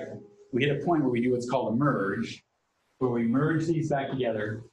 So 30-second break. Can you do me a huge quick favor? Can you email Mackenzie, tell her I'm in the middle of teaching a workshop, and I will send her that slide deck within a half an hour after I'm done teaching this workshop. She just called me. Okay, thank you. All right, so what we're going to do is play with branching, right? And it's really useful for reasons. Pamela said working in teams, but just working even individually for me to separate my code. You can try some things. Maybe you just throw the branch away. Some branches never make their way back in. But what's really cool is if you think about this in your mind, you think about the way we do this is I take, let's say, a whole folder, right? And I just copy that folder. In our brute force non-Git world, I take that directory and I just copy it, right? And now I have version 2 with all of the files in there.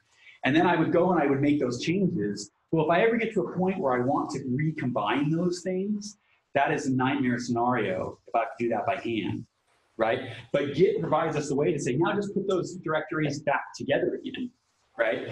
And also, most importantly, is because of the way Git works, we're not actually copying that whole directory. It's just keeping these maps of what are the changes and what are there. You don't actually, so you're not duplicating all of that data on your hard drive and taking up all that space. It's a very efficient way to make these differences, right? So this is our mission in life. So let's have everybody right now, let's see, back in your terminal. If everybody does if everybody types git branch in their terminal, you should see something like this. It'll just say master, right? Because right now you only have one master branch. That's all it's there, right? What we're going to do is we're all going to create a second branch from our master. And the command to do that is git checkout. We've seen checkout before, right? But now we're going to do -b, which is a new branch. And let's call it, let's just call it dev, sort for development, right? We'll say that's our dev branch, right? Okay. Everybody able to successfully run that? Okay, if we look right now, if we do another Git branch, we'll see that now we have 2 branches listed, our dev branch and our master branch, and I'm currently on my dev branch. Okay, that doesn't mean that much to you right now, but think about, in your mind, imagine that what that means is that there are now 2 totally separate directories that are identical to each other, and I am in the one called dev, not in the one called master. But remember, this is a mind trick because there aren't really 2 directories, there's only one, right? So now that I'm in dev, let's just do this. If I go back to my text editor here, I'm going to make a change to this file. I'm going to add some stuff. And here's some stuff that it's misspelled, but I don't care, that I'm adding on dev, on my dev branch.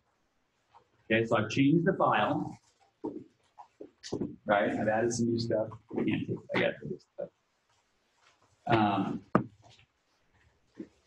Okay, now, if I look, I'm going to go ahead and close, I'm going to close the file for now.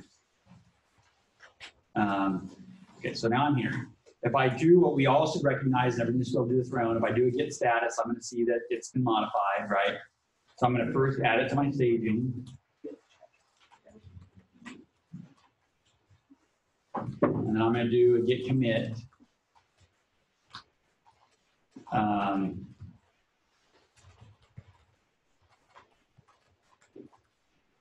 The dev branch version. And now I should say that I'm up to status. Okay. So I'll just give it a second. So everyone able to do that? So you made a change to the file, you staged it, and you committed it. Okay, pretty basic. It's all stuff we've done before. Everybody good? Okay. So now here's where the magic happens. Now imagine that this was like a lot of changes, right? Not just one change, right? Let's say I want to go back. So keep in mind, on your hard drive, there's still just one directory. Your computer just sees the one file, right? And right now the file looks like that latest version we did. But what I can do is I can check out master. I can switch to my master branch, okay? As soon as I do that, Git has done this marvelous thing, which is it has changed this file to the version that is on the master branch. So right now, everything in that directory is as it was during the state of the master branch. Doesn't reflect any of the changes that are on my dev branch. Does everybody understand that? Okay. If I close the file, let's see what happens in BB Edit. I think it'll just update itself automatically. If I switch back to dev, now the file is back to the version that was my dev version. So I have these two separate versions of the file, right? Okay. Now, what line am I on? Because I want to make this right. Let's see, I'm on line 8 is where I added the line in dev. If I do, I'm going to really quickly switch back to my master. Git master, Git Checkout Master. And I'm going to say, added something on master branch. I'm going to save that. I'm going to do a git add because I've changed the file.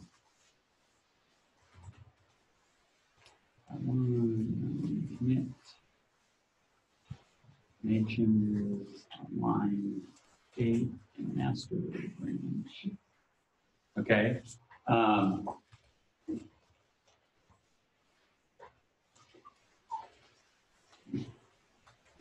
Okay, right now, I'm looking at my log and I'm seeing my commits that are on my master, right? And that's there. But if I quit out of here and I go to, let's see, Git Checkout Dev, oops, sorry.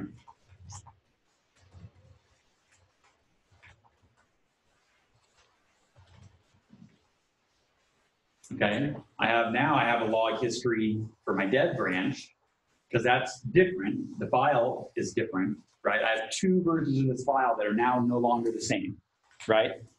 Now, let's create a new file while we're here. Yes. Yeah. So I created my two worlds. I'm gonna just map this so that I know this word's hard to see, but that way we're there. So this is my master. And I had a commit, whatever commit that was. I branched off to dev down here. I've now got two commits here. Each one has file 1. And then I got 16.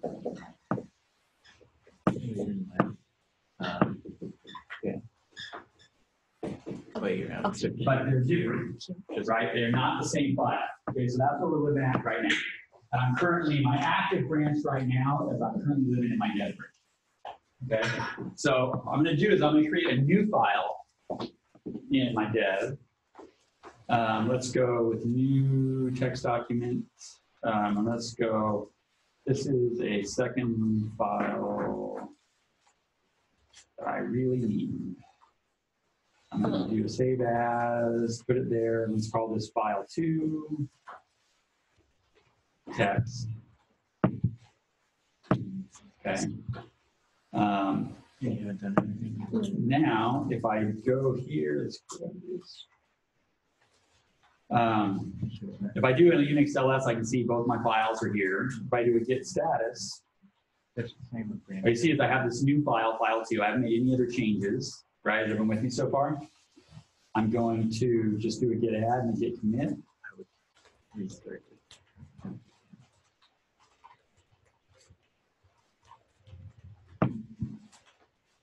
Okay, now my git status should be fine.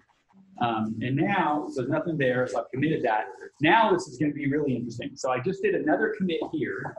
At this moment, over here, where I have another commit, and now in here I have file 1 text, and I also created a file 2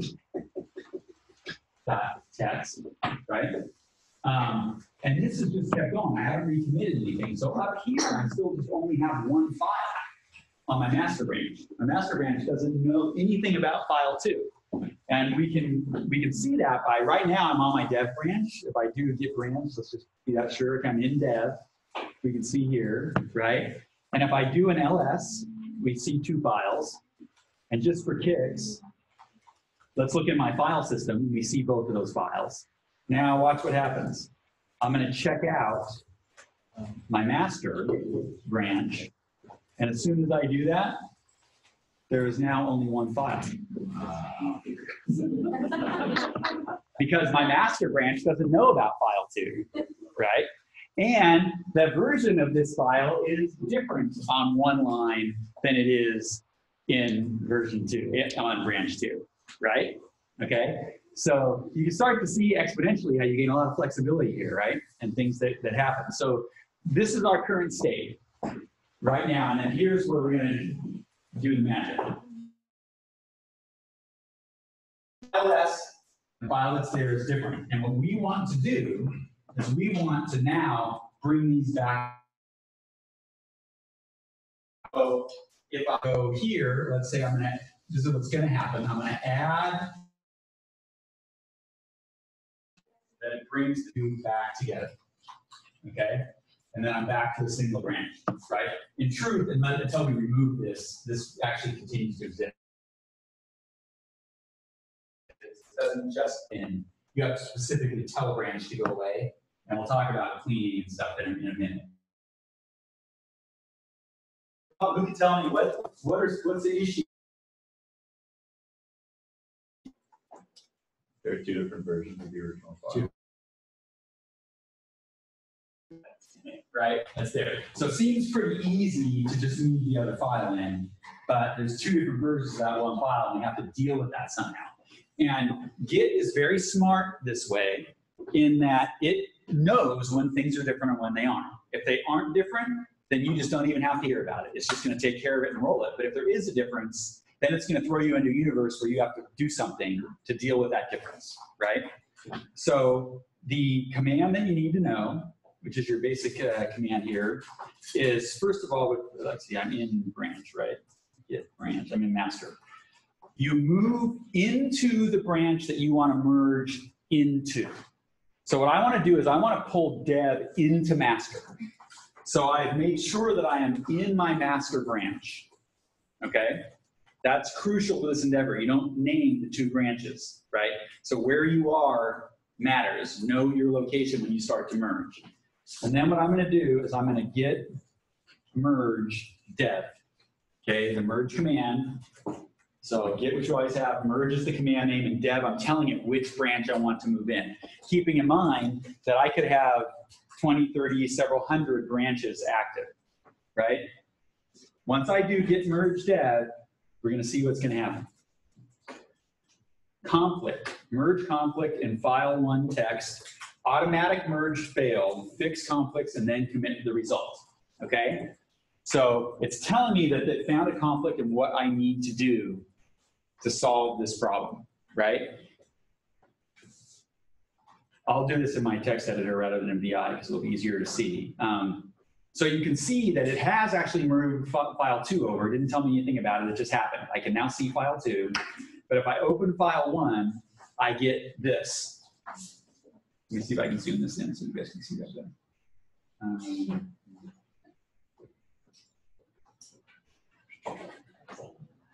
Display, come on, zoom in. Trying to figure out how to zoom this, but it's not. Somewhere down here. There we go. Okay, there, everybody can see that, right? Okay, so here's what it's telling me. Everything up here was copacetic. All these lines are the same, we're all good. Then it gets to a point where from here to here, in the head of the master branch, which is the one I'm in, so that's the head, this is what appears. Whereas in the dev branch, this is what appears. And I have to fix that, right? I have to reconcile it. Now in git land, all reconciling, all it knows is I opened the file, I resaved it, and then what we're going to do is we're going to save it and then add it and commit it, and then we're problem solved, right? It can't check your code for you or anything like that. So it could be that the conflict is just remove the comments and keep both things, right? So just doing this is a totally legitimate fix, right? I want both of the things. But more often than not, I'm going to rewrite something to put them together, or it's 2 conflicting lines of code and I have to choose which one I'm going to use. So you have to do a little work maybe to do it. Then you save it. Then when I go in, it's telling me, okay, in this branch now I have a new file and I have a file that's been modified. So now I have to run my add and my commit, right? So I'm going to git add both file 2.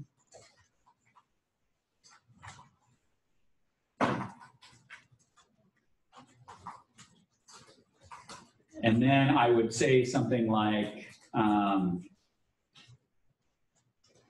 merge master and dev, resolve conflict on lines, whatever, to boom, boom, boom, right? Problem solved. And then we're good. Okay, did everybody follow what I did there? Put it all together? Okay. So at this point, I still have both branches there. Branch. But I've moved everything from dev back into master. I'm living in master. So I may keep going. I may go back to dev, and I may, you know what I mean, keep coding and then bring it back in another date, I may remove that. I'll talk about that in a second. Let's see. There's a common, I want to talk about just some common conventions. I'll leave that up just in case someone needs to try to do it. If I write in a better pen, can people see that one? I'll write in a good pen. The angle is good. Okay. So I think it's purple pen. I got one pen. I want to just show some kind of standard conventions that can be used across a lot of different contexts, whether you're writing code. I should say, like, I use Git for like almost everything. I mean, it won't diff spreadsheets, right, and things like that, but it'll actually still save them for you and save the different versions of them. You can put anything in there. Images, I mean, it really doesn't matter what kind of file it is. You just can't do all the funky stuff with it. But so all kinds of projects can benefit from Git, but there's a sort of standard way of using branches, which is, if you think about your master branch, that these, and you have your various commits that live on that.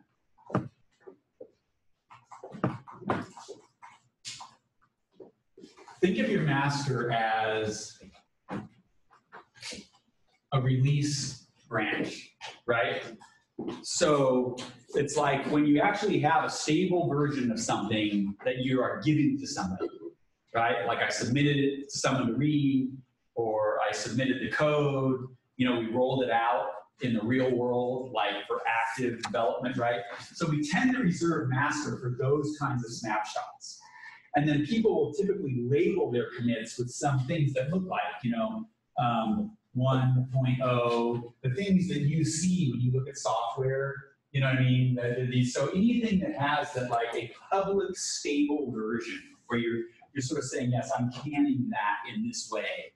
We tend to leave master for that. So as a rule of thumb, not a lot of work gets done on master, right? So you usually just save that. And that's even when you're only just doing your own local stuff, it's really effective to do it this way because it lets you very quickly see what are my deliverables that I gave to somebody, right? I sent this version, I sent that version, I sent that. So we'll typically branch off, and the branch can start at any place. The next branch that almost always exists is your dev branch, short for development. You look at like 98% probably of the Git repos online anywhere, and all have a master and then a dev. And then that dev branch will look something like this, right? It never goes away. And that's kind of the standard one that everyone's always working off of. So if you're working in like a lab with a lot of people working on stuff, or a team, a company, something like that, it's like in my world, like I'm the only one that pushes to master, right? Dev is the area where the whole team is actually always working all the time, down here. And then even off of dev, we create what are called topic branches. And that's really the vernacular, everyone calls them topic branches. So anytime you get something you have to do, you create another topic branch. So your dev, let's say it has all these different commits here that look like this. And at some point you get a task, which is like, you know, I mean, fix, I'm not going to do any tests right now. Do, you know, parse speech tagging, right? You would create a new topic branch and call it like POS tag. right? Or whatever, just something informative. Sometimes you name it, if you use like a, some type of tasking ticketing system where you track bugs and tasks, you may just put like the actual task number, right, from the system in there so you can tie it back to that universe, right? And then you're gonna do your work on this topic branch, typically until you think it's ready, right? And then in a real world scenario, you would send me an email, we're gonna actually get to the remote stuff in a second, but so actually I wouldn't go there. You would work on this, and then when this is done, right, you would merge it back into dev, right? And then when dev gets to a point where, because a whole bunch of the people may be creating different topic branches, right? Or you may be creating a bunch of different topic branches because you don't, it's easier for you to keep track of your own work. I mean, I do use topic branches. You push it all back, then when you get to dev and you say, okay, now I've merged all the topic branches and all the fixes and all the changes and everything to get it to this state that I consider the stable state, then you push out to master, right? So branching really is your friend. I mean, and it's a way to really keep your work segregated and to keep track of what's going on. And again, if you name your topic branches well, to tie it back to the task, however you keep track of the work that you're doing too, right, where it goes. So naming matters, comments matter, but that's a typical type of scenario that you would follow. That said, a lot of people just live on their master. They're not working on a team. Yeah. Is there any issue when you resolve a conflict, say on the master, but it hasn't nothing changed on your dev branch that you want to update the file on your dev branch too, maybe to have some? Well, that in this scenario, that's impossible because I can't jump to master. Like this all came from master down to dev like this. So it has to move, this topic branch has to move through dev, and then I have to first merge with dev, then I merge dev with master. Now I could make multiple things right off of master, and then there could be an issue, right? Because if I had another dev 2 or whatever, just another topic branch that someone pulled right off of master instead of pulling it off of dev, then it doesn't know about any of this other stuff, right? And then, yes, then you can end up with a problem. And you can end up with a couple different problems, which is, well, let me say the problem you won't have. The problem you won't have is that because Git wants to put things together, it's not just overriding like that version of the file and calling it good, it's looking for differences. So let's say someone introduced a new function here that obviously didn't exist here, and then you wrote, and then you try to merge it down there, it's not going to delete that function because it's not a conflict from that perspective, right? So you're not going to lose those kinds of things, but it could be a function that's the same function and it looks totally different, and then it's going to throw you a merge conflict. It's going to say, we've got these two things that like this line is the same, and then the closing bracket is the same, and everything in between is totally different, and then you're going to have to sort through that and figure out. And typically what happens is you sort through it and realize, geez, I built off the wrong older version of that function, right? And then you're going to have to do a whole bunch more code. So you do want to avoid that scenario, which also means you want to avoid having a topic branch of any kind, whether you're pulling off a dev or master in a simpler world. You want to avoid having topic branches just hang off of the main, whatever their trunk is, forever, while lots of other commits are happening. Like topic branches should be fast, right? Very agile, like it's a thing, I'm working on it, I fixed that problem, and I pushed it back in. Versus if it hangs out forever and ever and ever, you're increasing your chances of that kind of major conflict. Does that make sense? But again, the good news is it won't write it up, it won't override it and not tell you, like you'll know there's a conflict. And that part you can count, yeah. And eventually the merging is always that manually, you're going back to the file and deleting stuff, or it can be more. No, you have to tell it to merge. It will not merge unless you. Yeah, but then you said we need to go back to the file and delete how we want the merge will look like. Is it always that? Only if there's a conflict. If there's no conflict. Okay. So I could have a file that has like 1,000 lines and 100 different people could each work on different lines of what word was the original file. And as long as those aren't overwrite, as long as you're not working on the exact same line, it just puts it together, no problem. Yeah. So an overwhelming majority of the time, you'll get no merge conflict. You'll just get merged and you'll just be done, and you'll be good. It's only in the event where there was, two changes made on the exact same spot in the code. Yep.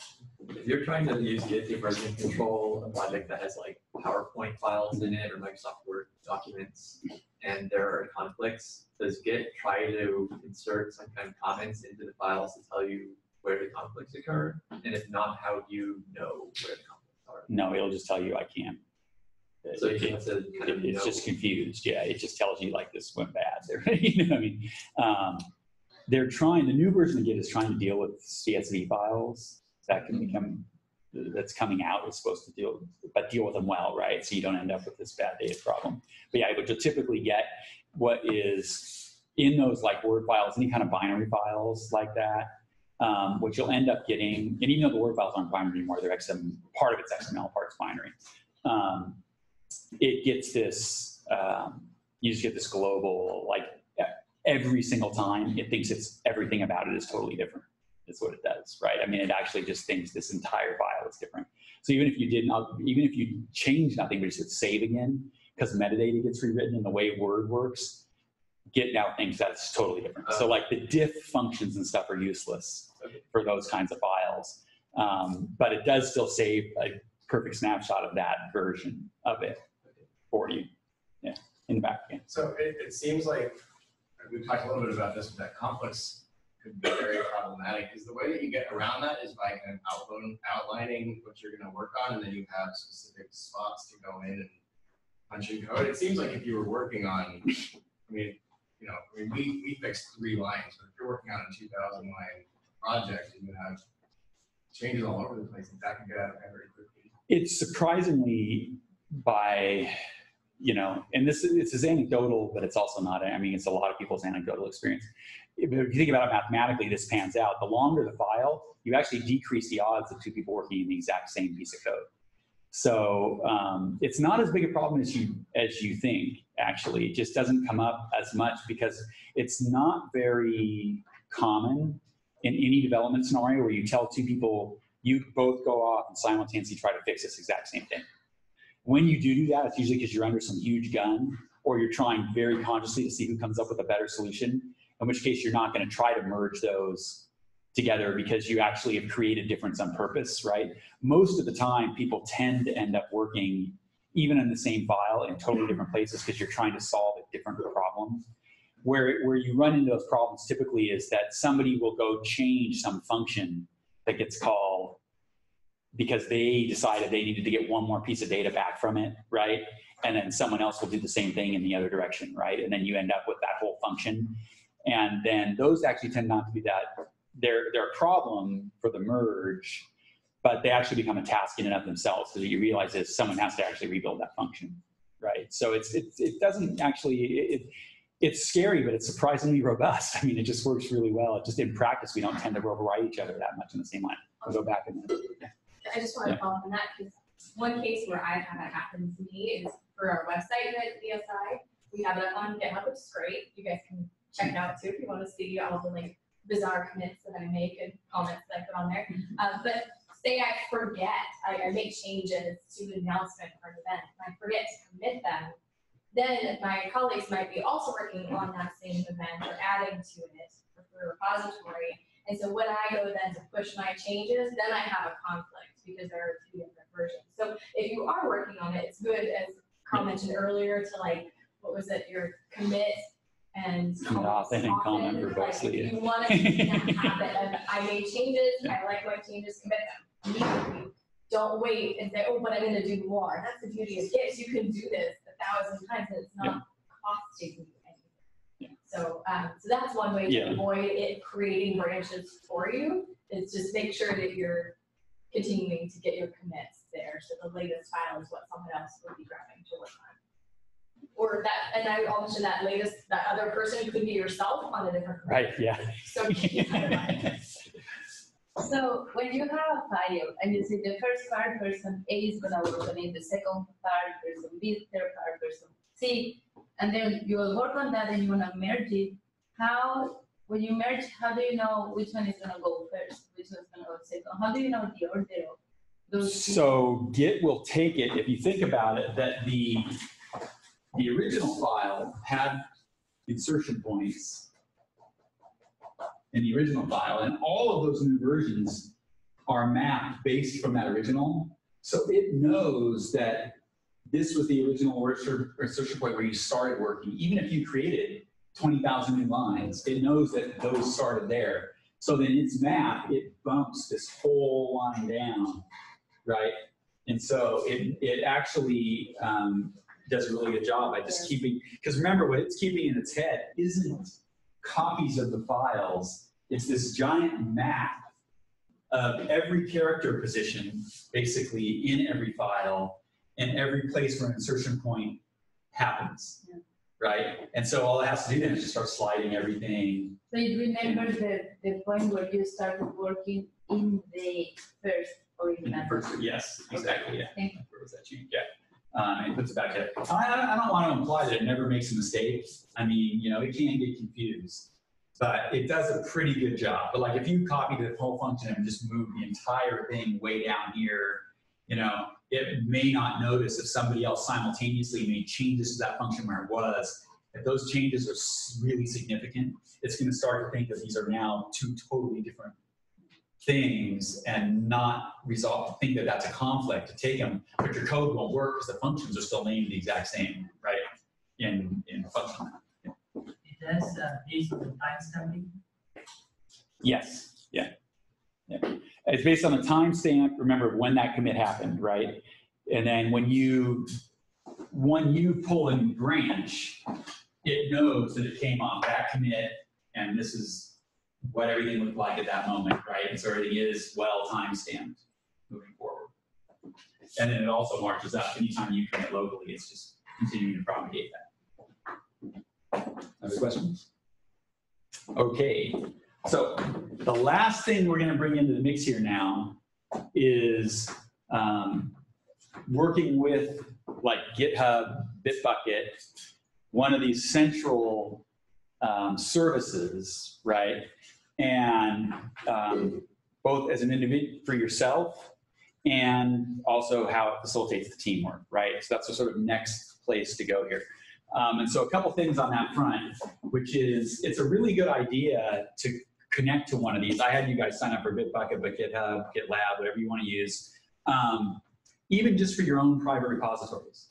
So like I still put everything there because it's like instant cloud backup that is secure, and you can get to your code from any one of your computers, right? I mean, and it's always there. So it's just good smart actually to just do that even with yourself. So then Pamela said that, like you may overwrite yourself.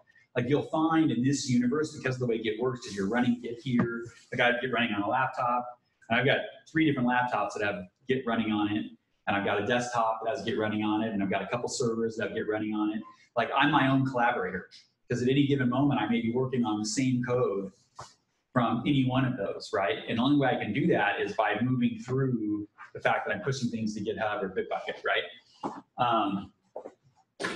So I'll real quickly just, let's have everybody set ourselves up here first. So right now, everyone should go to, in your terminal, let's do a CD just to your root directory.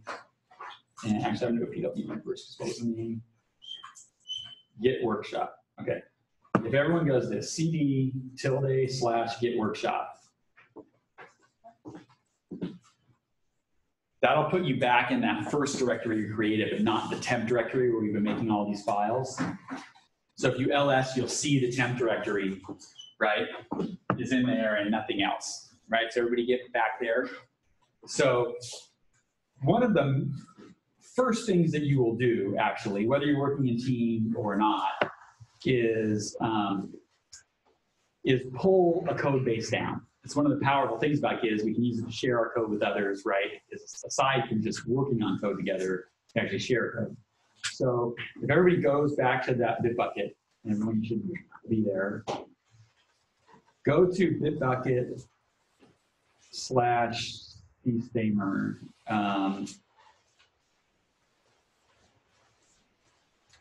Or you know what? Actually, going to do it from here. I'm gonna delay that because I want to go to a public repo. that already has a bunch of stuff in it because we don't have that much time. So rather than create something new, go to GitHub/Stahmer, github.com/Stahmer. And if we have time, we'll go write some stuff in Bitbucket. And everyone should see this page. Looks something like this. Click on it. You can use any of these. It really doesn't matter actually which one you get, but let's just go text mining with R. It's a bunch of R code, teaching code for text mining.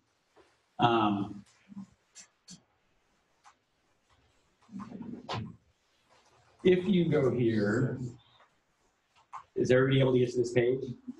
Okay, so let's look at this really quick. Let me, if you look at the code tab here, we can see here's all. So this is the whole repo. It's got a whole bunch of code in it, right? A whole bunch of directories. If I go in like this text mining folder, there's a whole bunch of R scripts. There's a lot of stuff here, data and code that exists in this repo.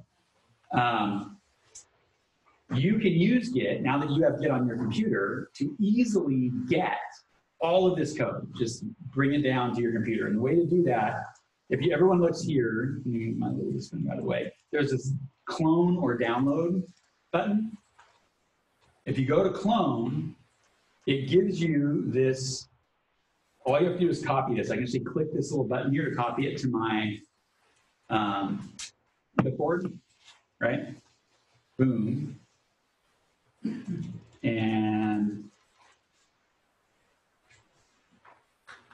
from here, I can use this thing, git clone, boom. Okay.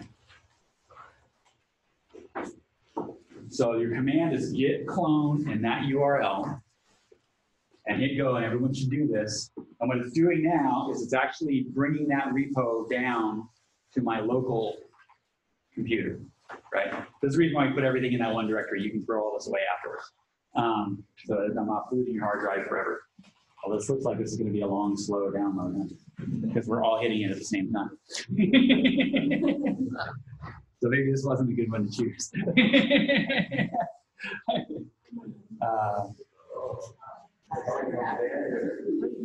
Okay, there we go. I just wanted to get that perfectly because I noticed that Francesca did. Okay. So I'll let it finish. You're just gonna have to finish. We're all getting it simultaneously. It's taking us a little while to get, but everybody will get it eventually. Is everybody's running successfully? Like it is running, resolving. Okay, boom.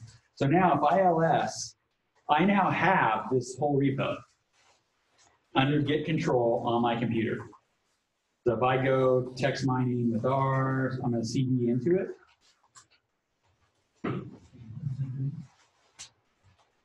You can see like all those directories are there, everything lives there, and it's ready to go. If I go Git Status, it's telling me it's already under Git control because I just cloned the whole repo, right? It's all right there. So at this point, like you've just pulled all of that down, code down, you could start coding and tracking stuff in Git, right? And commit it and save it locally, right? I mean, it's all right there, just like those few files that we had. Now we have tons of files, and it'll work just the same, right? As we did, as what happened before, right? Where you can change it, modify it. So this is an extremely powerful platform, any of these things, because you can actually just go out, find the code, get it. And this is typically then how team development works, right? Everyone gets on the same repo, right? And once you're on that repo, then you can push a change, right? So what we're gonna do is I'm going to, there's too many people here to add everybody onto the repo to let them make changes to it remotely, right? Because for you to be able to write to that, to be able to push the changes back to that repo, I have to sign you up as a collaborator on the repo, right? So in class, like I can't really sign 50 people up and have everybody writing it. But what I want everyone to do is let's just locally, everybody take a file and change it, right? So let's do, where am I? LS. Go ahead and go into the text mining or anyone, it doesn't matter. You can just play now, pull up, I'm going to open up the word frequency. What is VI? VI is the text editor. So it's going to just open it up in the VI text editor. So see now, this is the file itself. I'm in, and I can look at it, and I have a lot of comments here. Boom. And let's just add, I'll do an insert in VI. And if I go, just add in the comment, local version of repo. And then I'm gonna write down that.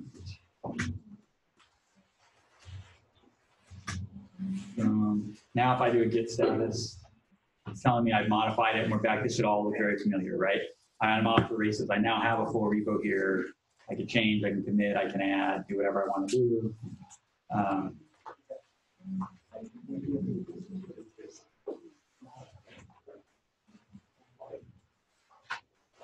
Okay, and we're there, right? Now, who could tell me what I just did wrong? That was not a good idea to do. You didn't make a branch. Exactly. I did it right in the master, right? I did not branch off, right? So now I have a problem, right? I've affected the master. If I wanted to try to push this back into the master, the one on GitHub, it's like I've created all this problem because I don't own that, and it's all kinds of issue, right? The very first thing I should have done is made a branch, a separate branch, and worked on that branch. And that would allow me then to propagate that change, right?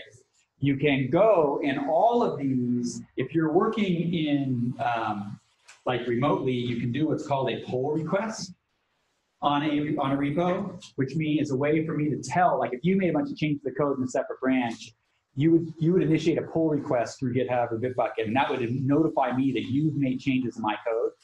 And I would want to look at that and decide, do I want to fold those in or not, right? And to make that decision.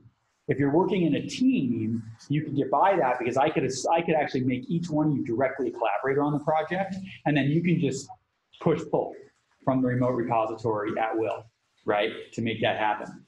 But once you enter that team mode, and here we'll talk workflow again, so I should have created a branch, then you're just working as usual. Nothing's changed at that point until either it's a pull, or if you're a team, you would push it up. But you have to now think about your workflows, right? When you start working a team, it's really about what are the rules of engagement for that team and that project. So like again, so for most of my stuff here in the BSI, we just have a rule, like, and it's just a rule. I'm the only one that touches master, right? And everybody knows that. So just thou shalt not touch master. No one does, right? You know, people work off dev, and what we do is people work on their topic branch, and when they push their topic branch up, I can pull their topic branch down. I can check their work there. If we think that's good, I'll tell them, okay, push it into dev, and now let's deploy it to a testing server somewhere, right? And we'll test it and make sure it works back in dev, like mixed in with all the other dev stuff that's been going on. And then once we get to a place like, okay, we think dev is stable, we know we've got all these topic branches in it, then I would be the one who would say, okay, I'm going to merge this in master, and we're going to push it into production, right? Deliver it for whatever that means. Does that make sense to everybody? Right? So the technology itself isn't going to solve that whole workflow problem. Like you still have to come up with your own code and data management process and figure out how are you going to use the things that the technology does.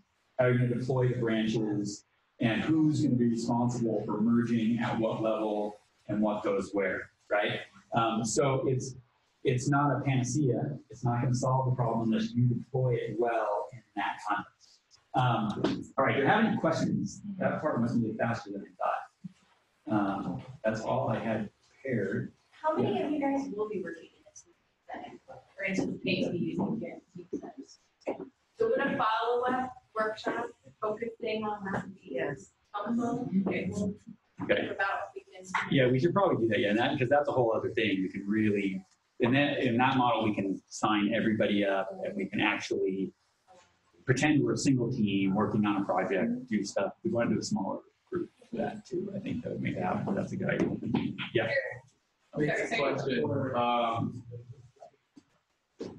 What are the types of files that Git is able to track changes in?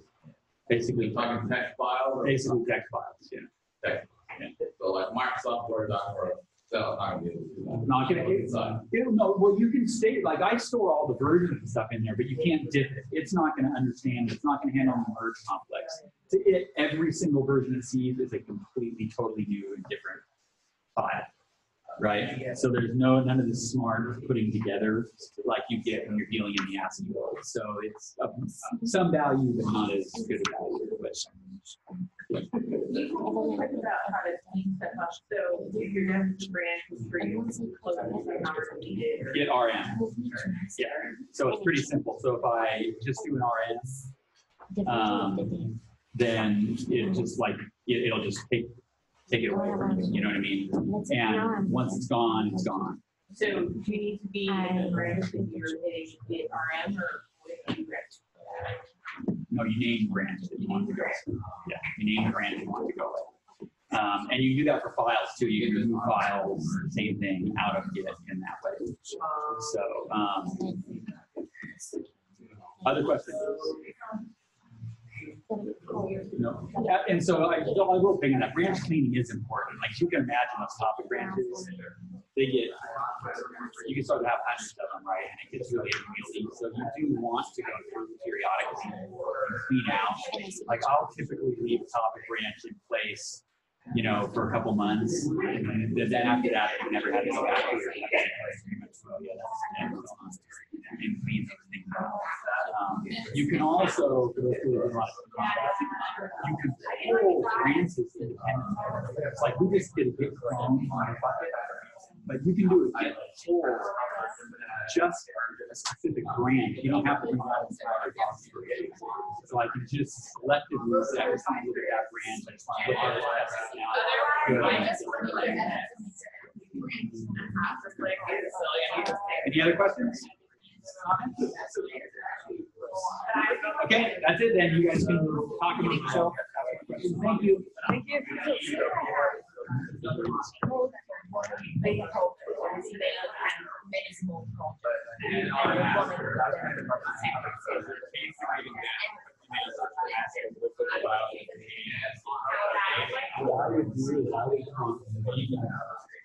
I don't know how you can revert the change master by doing Git Checkout